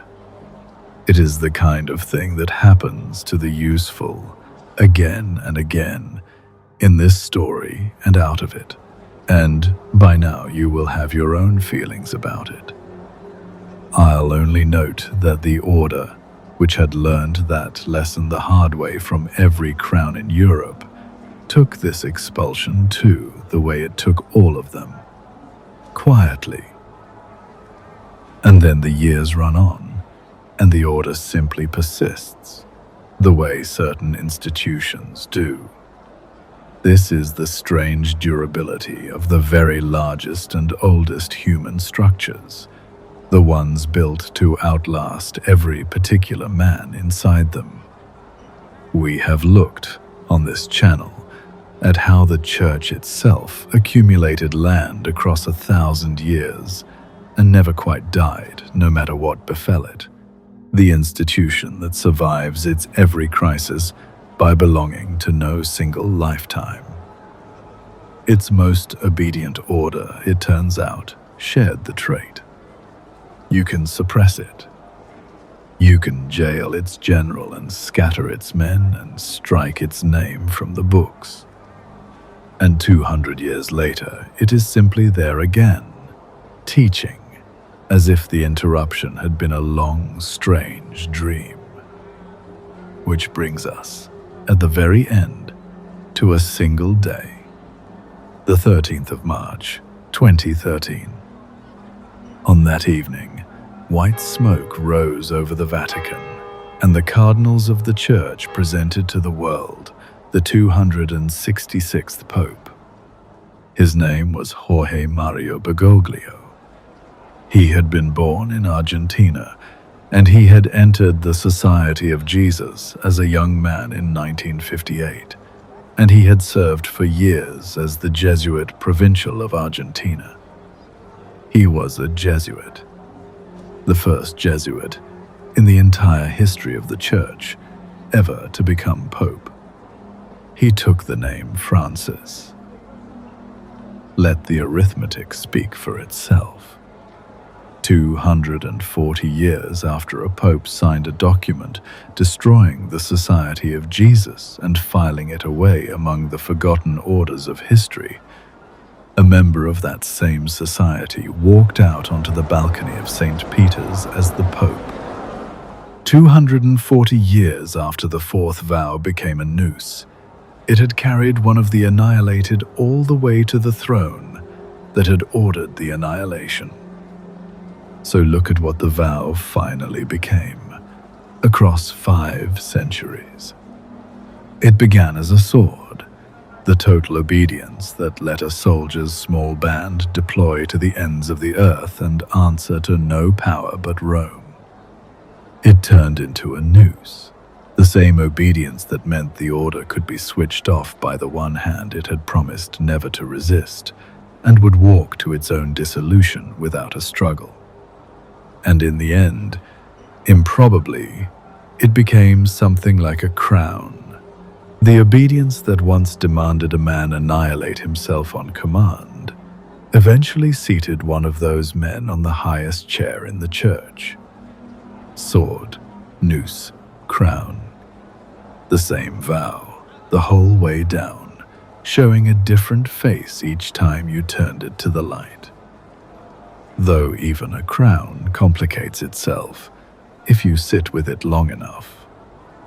A Jesuit pope is a man who took a solemn vow of special obedience to the pope and then became the pope.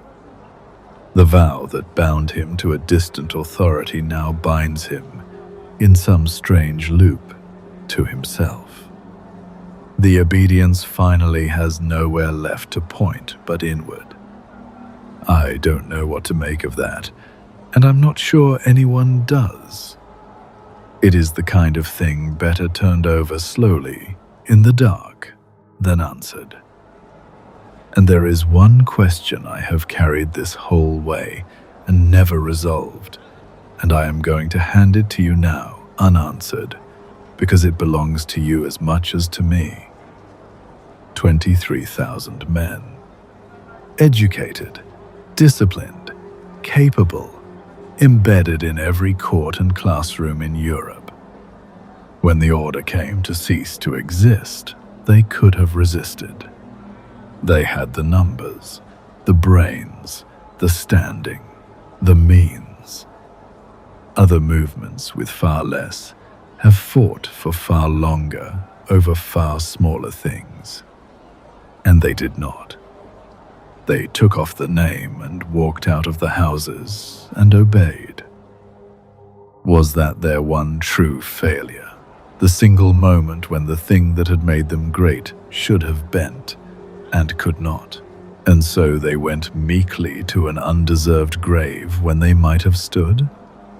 Or was it the opposite, the last and purest thing they had left, the one kind of integrity that could not be taken from them, keeping faith with a promise, even when the promise cost them everything and the man they kept it to did not deserve the keeping?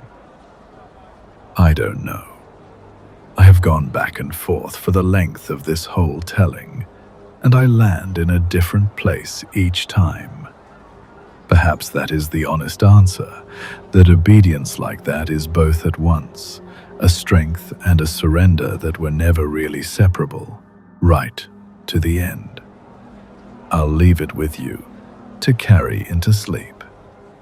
Turn it over gently. There's no hurry, and there's no wrong answer, and the men who lived it are long past minding how it comes out. I want to leave you where it started. Not with the signature, not with the cell, not with the whisper, but with a young man on a mountain in Catalonia 5 centuries ago, on a night when none of the rest of it had happened yet. He had been a soldier. His leg was ruined, his old life was gone, and he did not yet know what he was becoming. He climbed to a shrine at Montserrat, and he kept watch all night in the dark, and in the morning he laid his sword and his dagger down on the altar and walked away from them into a life he could not have described. He had no idea. He could not have known that the total obedience he was about to build his soul around would become a machine that spanned the world, that it would name craters on the moon and fix the calendar of Europe and reach the courts of emperors and the far shore of China. He could not have known that the same obedience would one day walk 23,000 of his sons quietly out of existence on a single pope's word. And he could not, in his wildest imagining, have known that 2.5 centuries after that, one of his order would stand on a balcony in Rome as the Pope himself. He only knew, that morning, that he was done being his own commander. So he set his weapons on the stone, and he left them there, and he went down the mountain to find out what he had given himself to. He never did find out. None of them ever really do. That is what it means to hand your will to something larger than yourself. You don't get to see where it carries you. You only get to decide, once, whether to lay the sword down.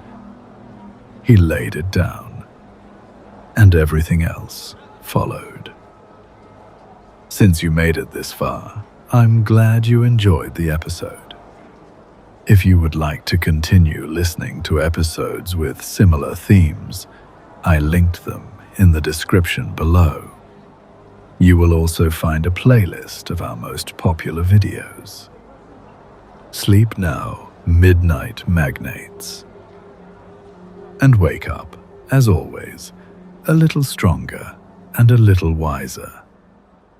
The story is done, but yours continues.